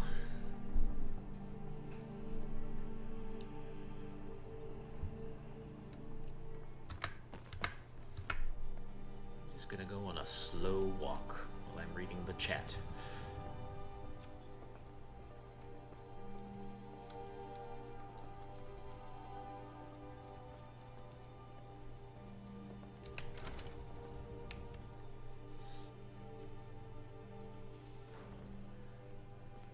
Yep, Hall of Wonders is still very much active, and Cree spent a bunch of time during this development process updating a bunch of stuff with it.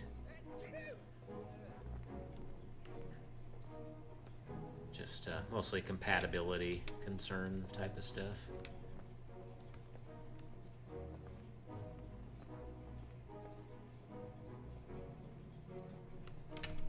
What's on the Discord?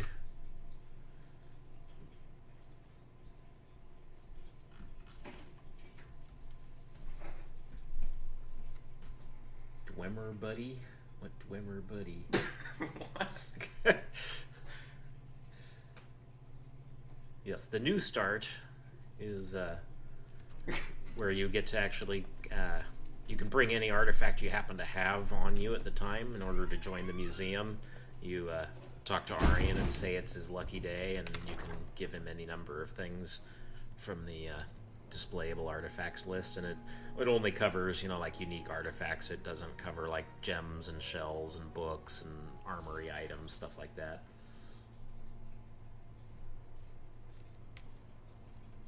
Oh yes, the new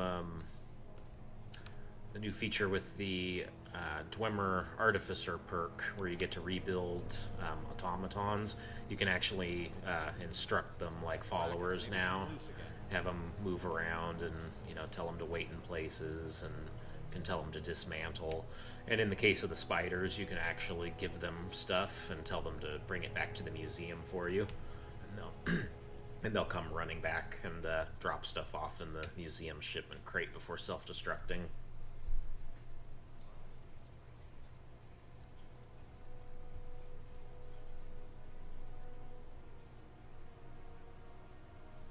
Yes, the Latoria's outfit actually dynamically generates depending on what mods you have. I think it's the weapons and armor and clothing fixes mod.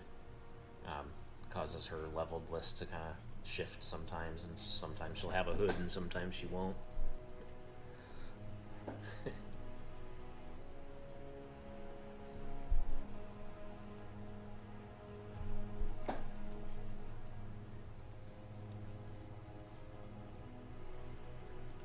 Yep, Odyssey will be its own independent download, its own separate mod page, but it does require Legacy as a master.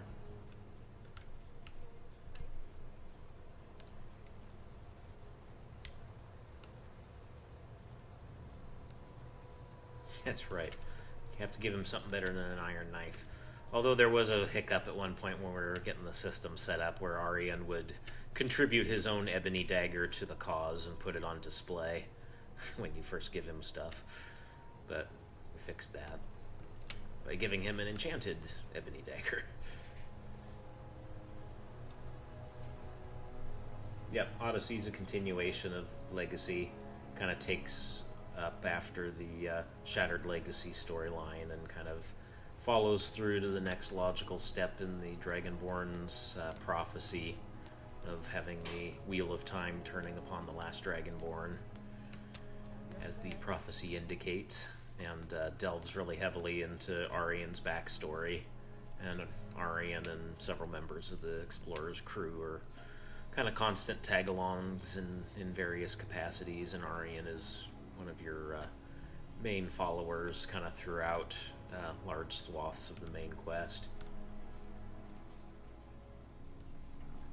No, each act we're hoping, by including dummies, to reserve the prefix ranges, as long as we're not having to do any major script updating between each version. We should be able to have Odyssey be able to snap in each additional act after that, but that's just a theory at this point. As long as it's not shifting anything in the index range, because you have a dummy plug-in reserving that range, it should behave itself. But yes, Odyssey's down the road. Hopefully we'll be able to start continue finishing up development of Act 1, but for now we're focusing on version 6, which is getting close.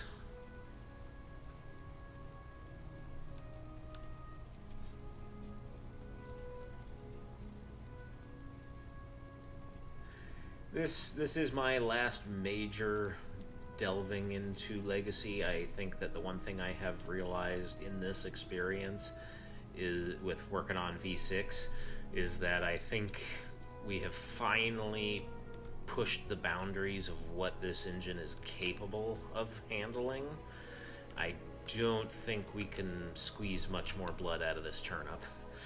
And so rather than potentially bricking the whole thing, I think it's kind of to that point where it's like, you know, touch up and continue to, you know, fluff up a few things and add a new thing here and there and work on some more support mods and support patches and just call it good. I don't have any other goals really that I had in mind for what direction to take the museum and what kind of features to implement. So I think it's going to be kind of the total package in a lot of regards. Oh, and here's a neat little thing I did with the Grey Cowl of Nocturnal from Manny.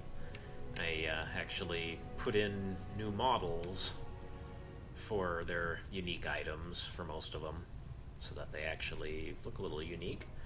I was getting tired of looking at the vanilla crap for all those items. Hello there, my friend. I have something for you. Well, hello.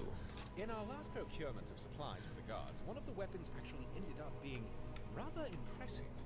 I thought you might want to use it, but if not, there's a display ready for it. Don't mind if I do, Arian. Thank you.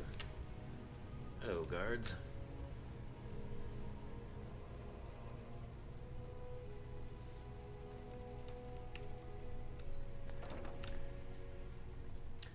Arian sword, I have plans, but it's down the road in Odyssey.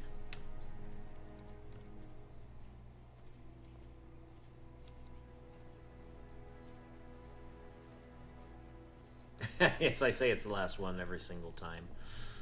Indeed. But I think the simple fact that we're running up against things that are kind of borderline engine concerns, I think we're at that point where it's like, okay, time not to touch it anymore. It's turning into a house of cards. Not bad. Reminds me when I first started spindling. Oh, yes, but I've been really enjoying during development just kind of roaming around, listening to all of the people coming and visiting, commenting on things, just chit-chatting. I recognize the name. It's kind of nice because it's 95% of it is pretty contextual to the museum, at least, or at least is, you know, kind of thematic to it, because we replicated a bunch of vanilla lines from 4 different voice types, which are on the list of the vanilla visitors, and set up those idols that kind of sound like they're kind of related to visiting the museum. Excuse me. So having all the chatter be kind of about their visit here, it's kind of nice compared to walking into Winking Skeever and getting everybody's life story for no friggin' reason. It's kind of nice to actually have it all kind of be thematic.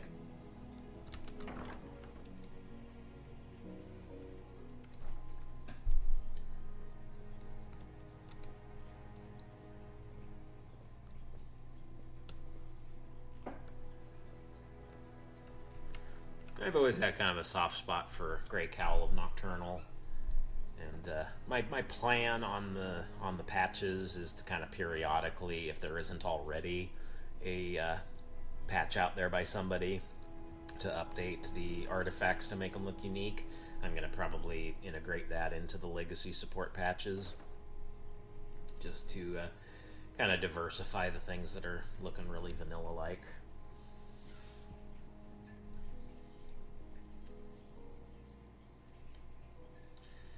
Honestly, adding stuff to Legacy, I think pretty much everything I've tried to add and tried to develop, I've been able to in the end, with much frustration and some help here and there with from people.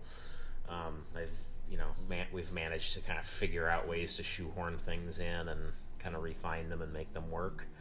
But a lot of it has required some pretty major overhauling of things. I can't really think of anything that we've outright abandoned, saying, okay, that's not really doable. I think everything I've managed to achieve to some level of success or another. So I'm pretty happy about that. I gotta fix up the museum shipment crate thing though. It's being really wonky where when you leave the area that you've placed it and you go and that cell unloads and you come back, some people were having it like just it would float up in the air, and I've experienced where it just disappears. I've actually been able to move myself to it and it's still there, but it's just vanished. So I'm going to kind of re-implement how it works and kind of have it work similar to the Phantasmal chest, where you basically kind of summon one in, where you kind of place it, and it places at the ground, and that's where it's basically going to stay, hopefully. But we'll see.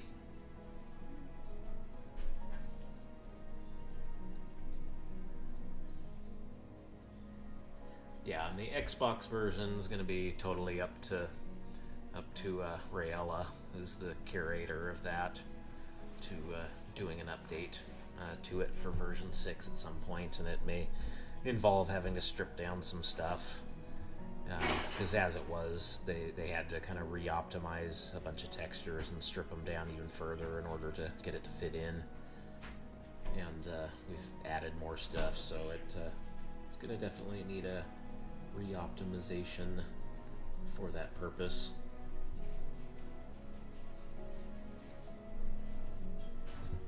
I feel like I'm getting bumped. Hello, space bubble. My goodness, some people.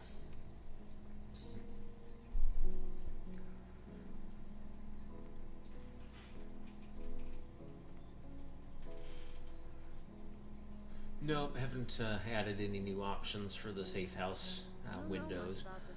The Safe House Planner, though, does have features for controlling the lights, controlling all of the window shades, and the fireplace status, all from that household planner, though. So it adds some more flexibility and features there, which is kind of nice. And there's some additional customizable museum displays that go in the safe house as well, kind of in that upper hallway. Hot fixes pretty much handled like they're always handled. Everything will be, update friendly. We're not going to do any updates that'll require resets. Anything that will change anything in a persistent manner, like editing scripts or moving something that's a persistent object, that stuff can all be fixed with an updater that we'll have that's already built into Legacy, and we just have to put in an entry and a version number for it, so it can, dynamically change that stuff during runtime, which you can do. The game just doesn't update those things on its own unless you force it in. So hot fixes won't be a problem for most of this stuff. That's why we're really taking our time to do the testing and make sure that there's no major game breaking or system breaking bug that we have to address that will require a fresh start because of multiple components having to be edited. So hopefully we'll be out of the woods of that stuff, and all the hot fixes will just be quick little tweaks and fine tunings that we overlooked and that kind of thing.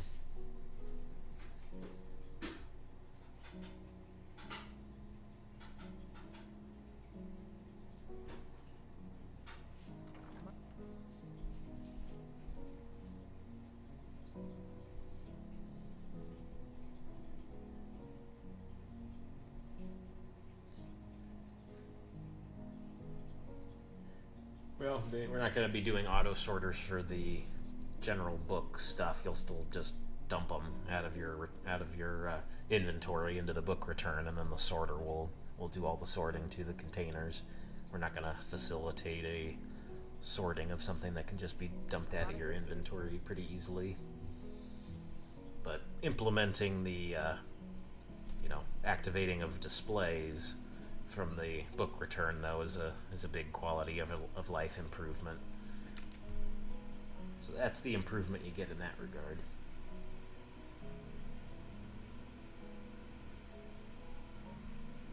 Yeah, we got a couple of haters.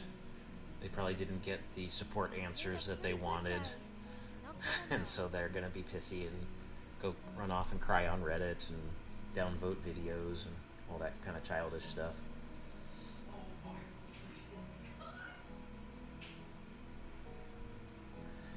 What's my essential mod? Well, I think Live Another Life. I just like the flexibility of it. Sky UI definitely, I think, is indispensable. I would never play without it. I absolutely hate Bethesda's user interface skills or lack thereof, so Sky UI is a must.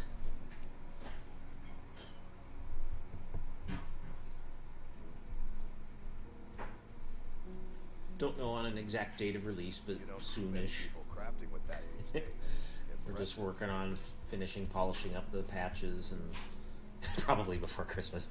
Yeah, I would say definitely before the summer's out, but you know, famous last words, right? My hope was this spring, but real life kicked me in the nuts in a couple of ways, and then stuff with the engine decided to throw a hissy fit, and so I've been kind of trying to manage my way around all of that crap.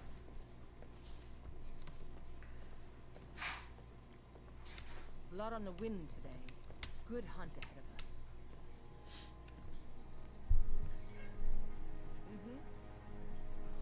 Well, thank you much, Vibes. Masterful. That's a work of art right there. Yes, Billy, all of the patches are being updated. Well, not all of them, but the patch installer will be updated, and a bunch of the patches are all being updated for this. In addition to Curator's Companion and all of its patches, and the Hall of Wonders and all of their patches will all need to be re-downloaded and reinstalled for version 6. A lot of them have been updated.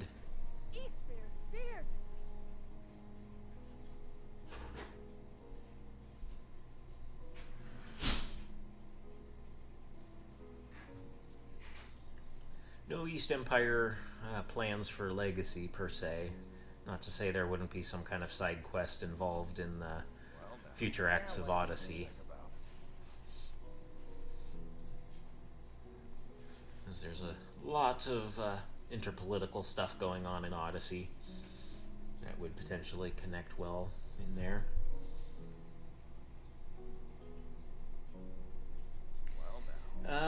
Creation ModCon reached out to me, and we thought about doing something similar to this, basically doing kind of a walkthrough and talking about Legacy and stuff.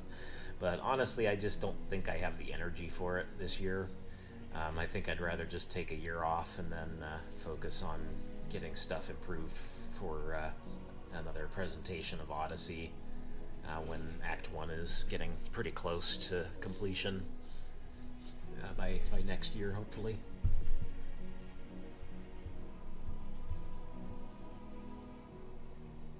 I'm not sure what's a work of art right No, yeah. Anything to get around Wolfric's Wild Ride, for sure. Gotta use Live Another Life for that, if nothing else. Good job. Holding off on a new game's entirely your call. It is. Well, that's different.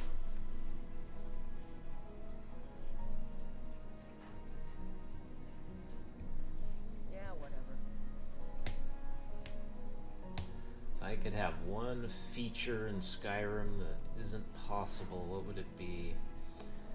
Oh Lord, where do I begin? Such an involved question.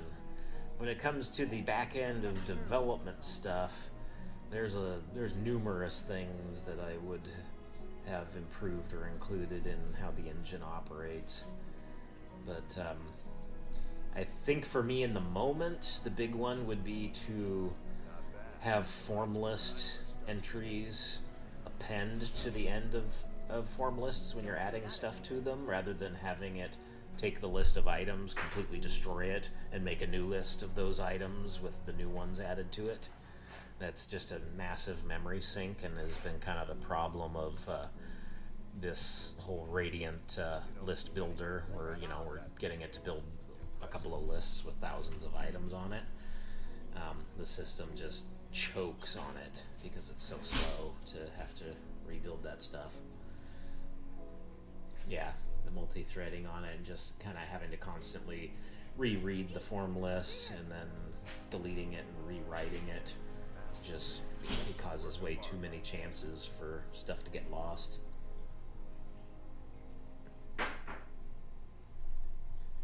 But yes, it is a very good question. Don't see that every day.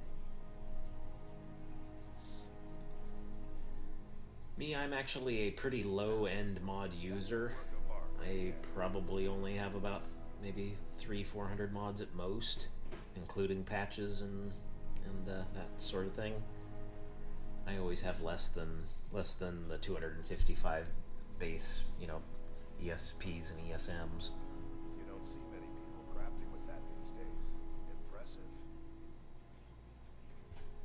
Impressive. Book of the Dragonborn by yours truly. I don't know. I'm not sure if they actually have a signature for that in here. With all the supported mods and how so many people are responsible for making a lot of the patches, there's so much content even I'm not familiar with. So I download and put in new stuff for the museum and be like, ooh, that's neat. Sort of a living, breathing thing all unto itself. It is?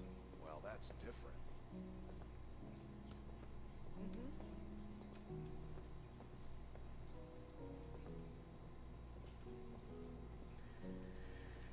No, I haven't really considered, well, I have considered, but I haven't seriously entertained doing displays for any kind of clothing stuff. Even as unique as some of it is, it's just doesn't really make much sense. The exceptions I made this go around are for the Mythic Dawn robes and the robes of Vermina, because they're pretty rare and pertain specifically to those elements. So I thought they were okay to include.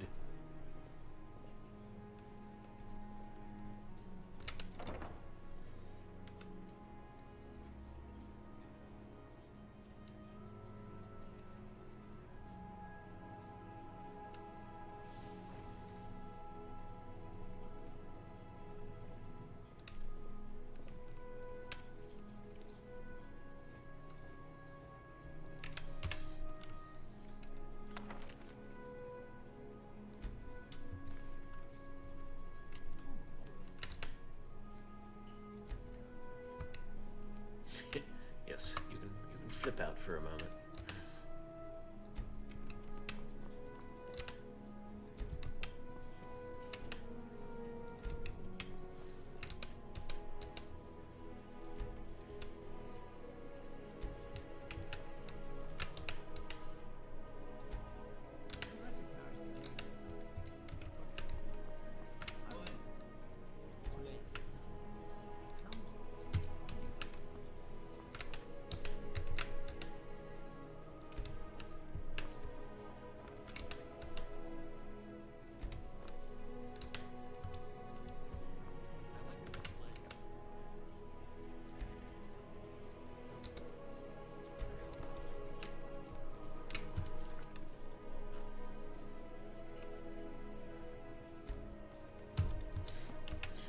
I do that every single time. That is funny.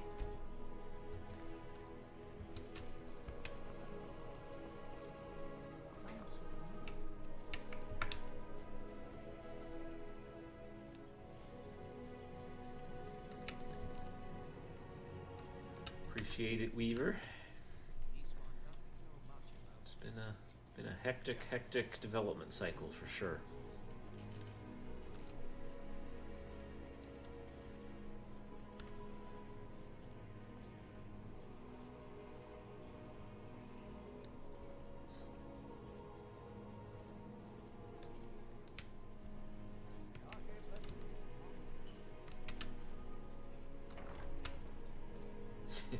Yes, mannequins have been my white whale in a lot of ways, and I'm just glad that I found a solution when I developed mannequin management. It at least is a oversight method that gets them to behave, which is good.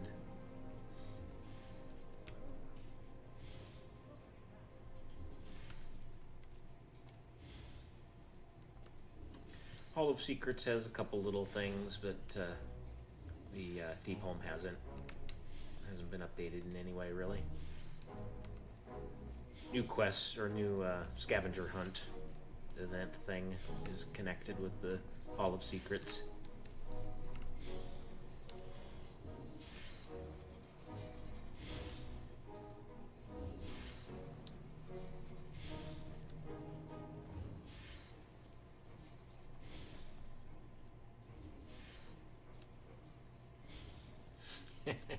Yeah, mannequins were never the strong suit for making work right.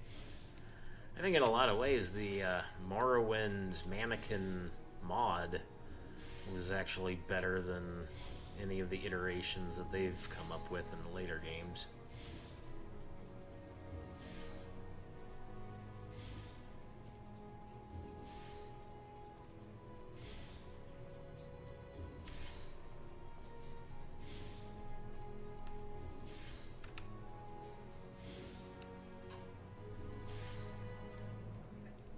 Yep, I plan to be front and center as soon as the creation kit drops for Elder Scrolls 6.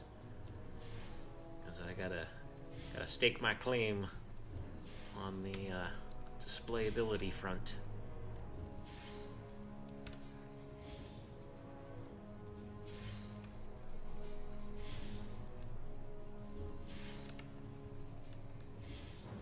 Still need to update these meshes here. I've got some breakthroughs there. Gutmaw gave me new models for that, and I have forgotten to move them in.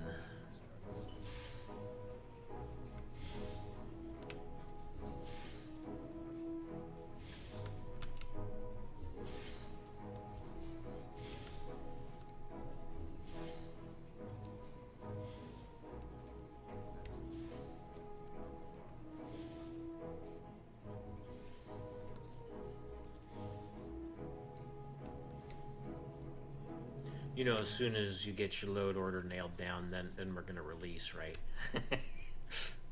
That's what always tends to happen. There's always somebody who goes, "Dope! Now I have to restart again." I'll bet some of these artifacts would fetch a good price. I hope they're not cursed. After he says that line, I always want to turn to a guard and say, watch that guy.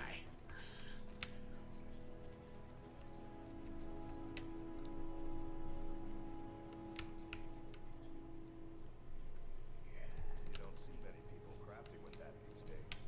Impressive.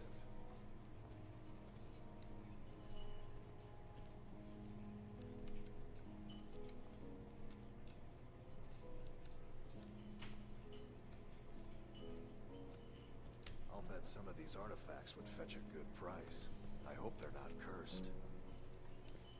You know, any of the test cells, like the vanilla QA smoke or our dev cell, are pretty much just there for the purpose of testing. I don't ever recommend anybody using them for getting stuff to display unless it's just to fix some, definable screw up, and at that point just consoling the particular missing item is about the best solution at that point. But generally always better to get insight on it first, because there might be other solutions from people who know it a little better before having to default to using the console.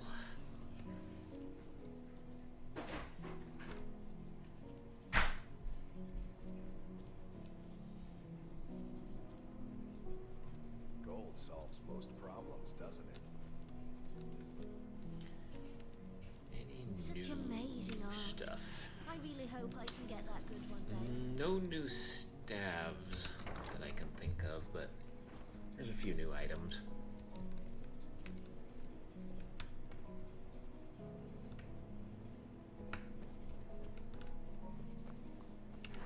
There we go.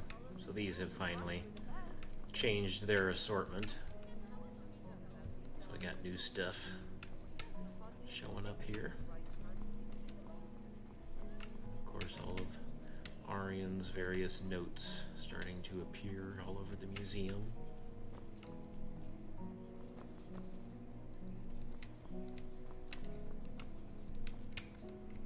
So wonderful to see how much people enjoy this place.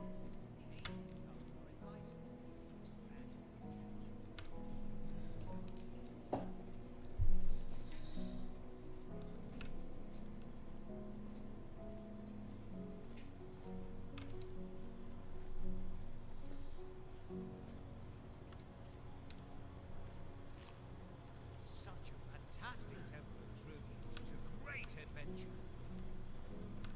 I love looking at the warriors. I wish I could give one a swing.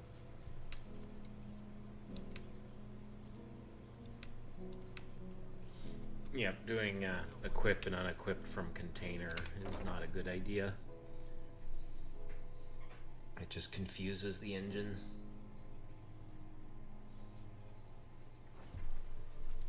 So that's one of those buyer beware, just don't do it kind of solutions.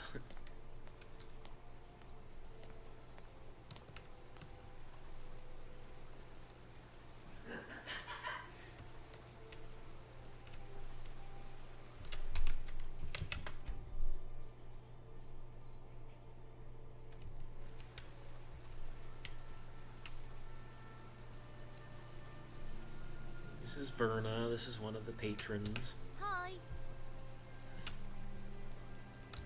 Oh, yeah?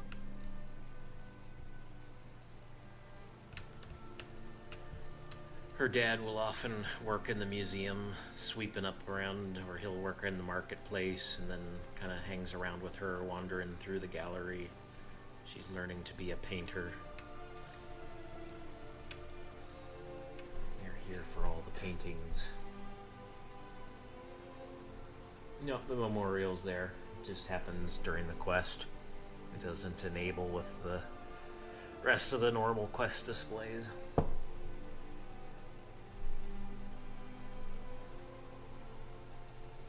Nope, bugs fly where they want.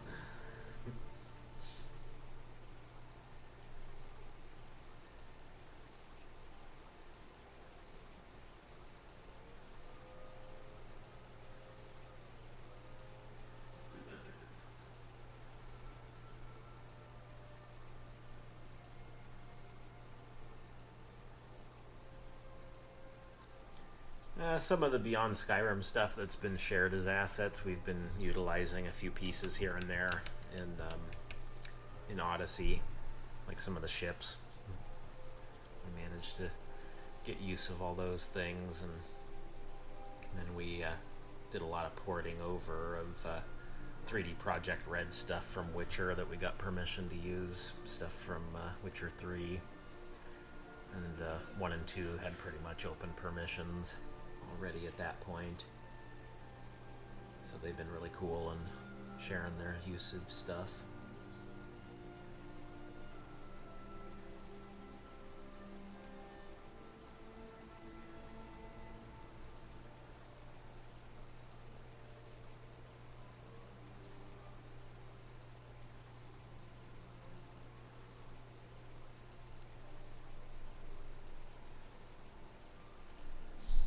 Something that people miss regarding the displays, as far as like items that they can get to display.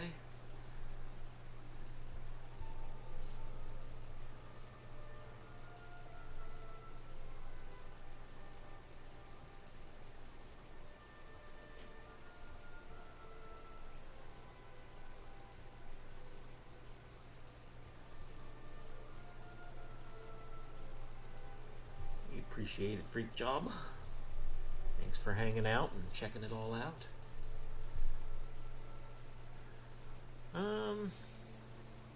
I think a lot of people miss the Hand of Glory. I think that's one that people tend to let slip by them. Yeah, the quill. That's easy to miss too.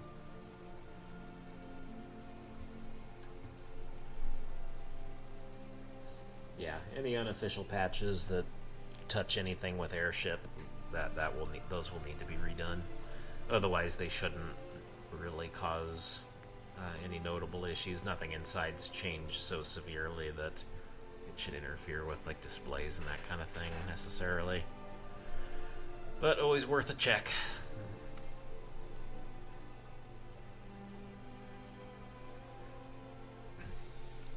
And patrons will sandbox out here on the terrace now too, as part of their visitor packages. So they just kind of come out here to hang out and relax sometimes.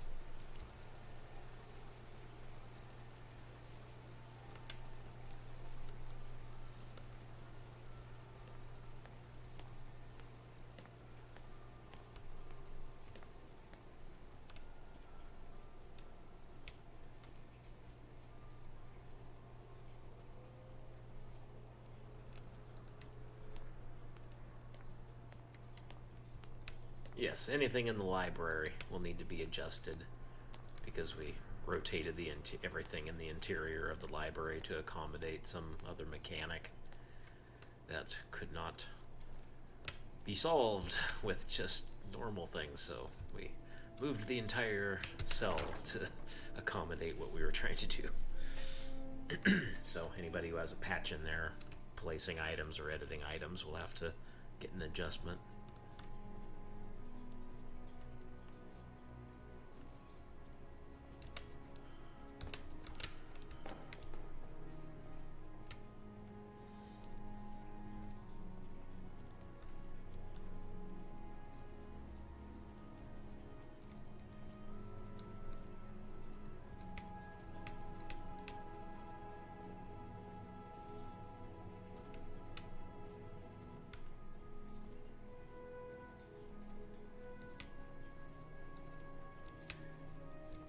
Pretty much, Derek, just look at the patches list on the Nexus, on the Legacy Nexus page. There's a link to the patch list spreadsheet, and it breaks everything down by compatibility patch and display patch. And so if you just pick the things that add displays, that'll give you that, along with the Creation Club, will give you a pretty extensive loadout as far as number of displays go.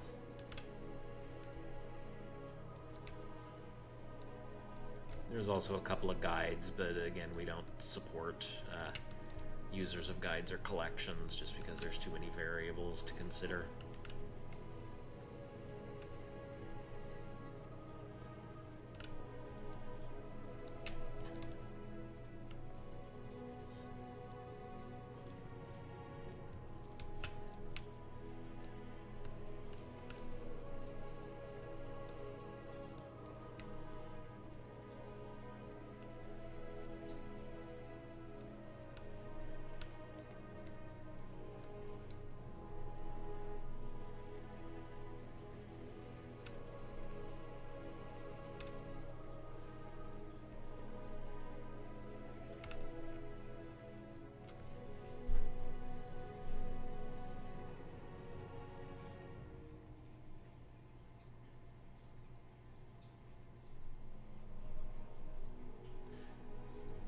Well, there's really no way you can add a plaque with your own data to it. The customizable display things just basically give you kind of preset options to cycle through in that area. There's really no way to, you know, create custom displayability of just kind of any item generically.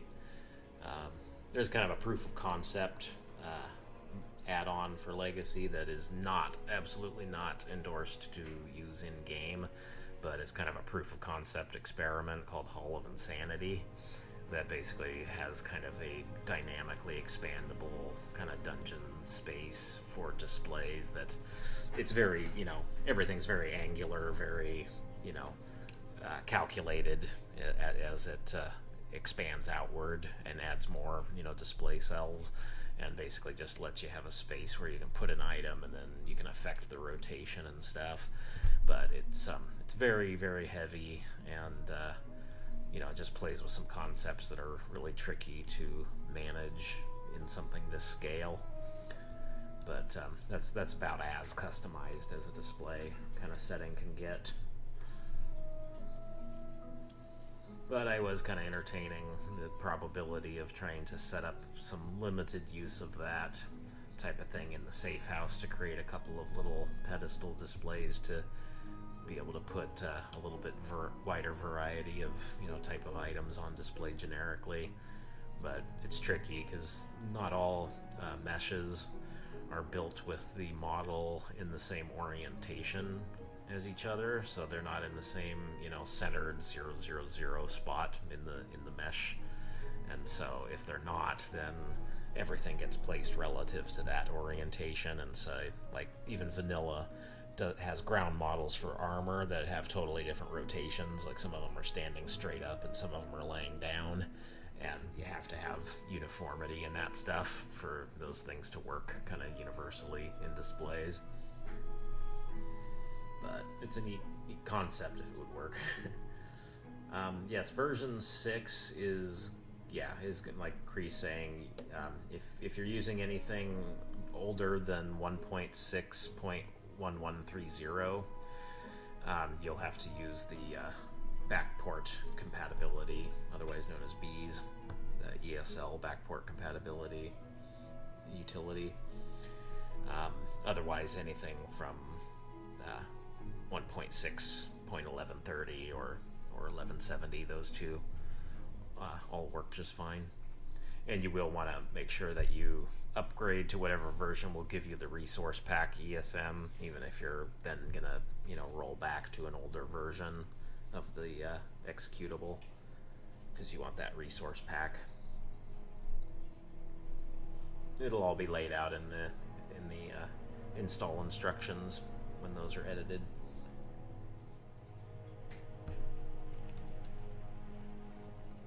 Why are you just standing here, Kyre? Yep, there we go, another stupid generic package. He's waiting for something that's never gonna happen. And see, these are the AI bugs that we're dealing with right now. That this FF01237 form, that's a dynamically created form ID that the base game is putting on him for some stupid reason, and we have no solution as to why that is happening to the NPCs periodically. My only theory is that it has to do with the dialogue events when the NPCs find another, so like right here, when they find an applicable NPC to have a conversation with, they'll you know, get stuck with a default package like that until they actually begin the scene. So, lovely, lovely things.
Well, I think we've about covered most of the spaces and talked a lot about a bunch of the changes on the changelog and all the new additions and whatnot.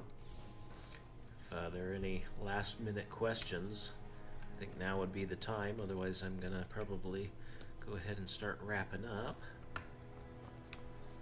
and say that it has been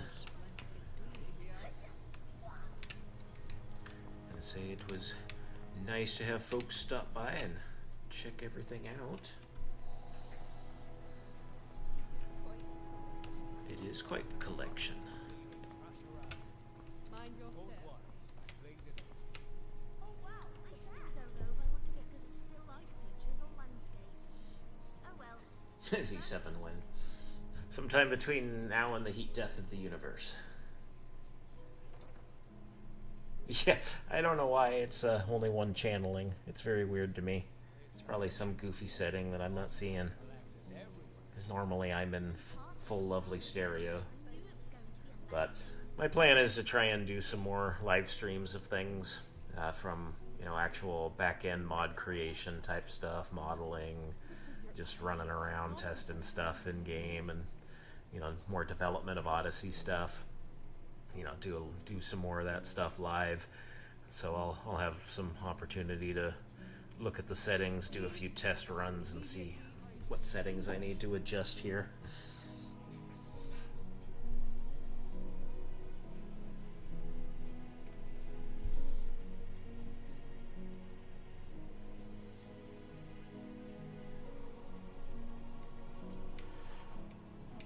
I really appreciate it, everybody.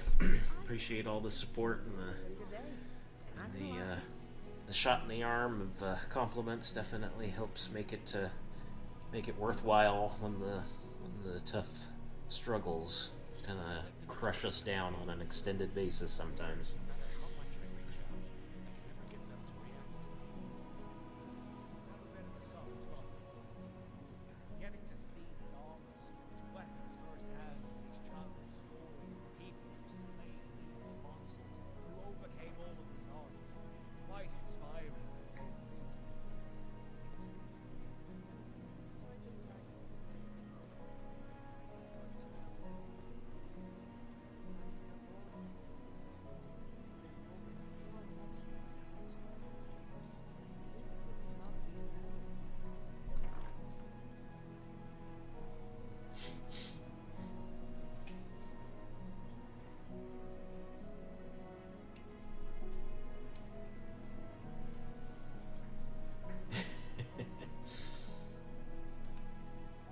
Yes, lots of possibilities in the future for sure. Some come for entertainment. Others, like me, come for enlightenment.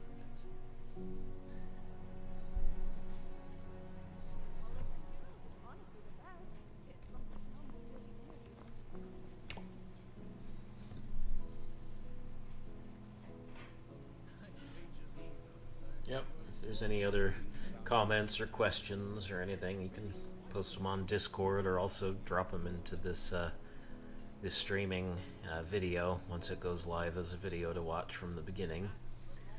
And I will certainly check back up on those and answer any questions that come in.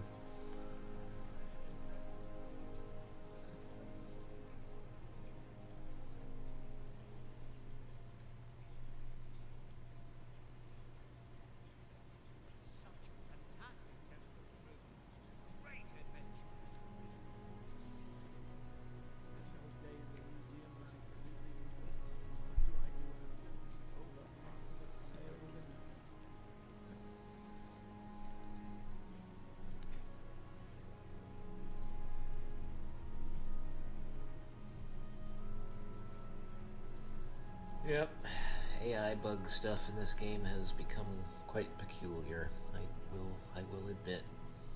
Some having to block some doorways from NPCs being able to use them at all, so unfortunately the followers will have to take a longer route around in order to follow you through certain doors. But if it means keeping the patrons coming in the main front door instead of climbing up to the upper gallery door, or keeping your explorers out of the guild house or out of the safe house, then you know it's worthwhile.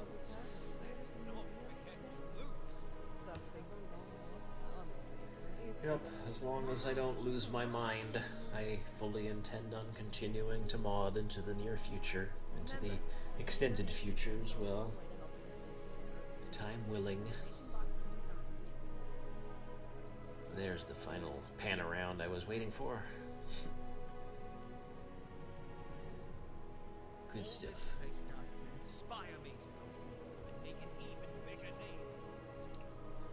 Yeah, there's a lot of great little scenes and lines and commentary between all the NPCs. It's been fun to kind of roam around and just listen to. There's great scenes of Arian berating the Altmer twins that are put under his charge for a while, for them being kind of snooty, and you know, the bold adventurer character trying to hit on one of the other patrons, and she's totally uninterested and dismissive of him, and other little engagements between the different patrons and explorers, and it's just been really cool. Had a lot of great help with the writing of some of those incidental scenes with from Stonehands and from Kriana, both of which helped early on in the additional writing. So it has been very prolific, I will say. We ended up adding about 3,000 new lines of dialogue from all the incidental idols to all the scene work.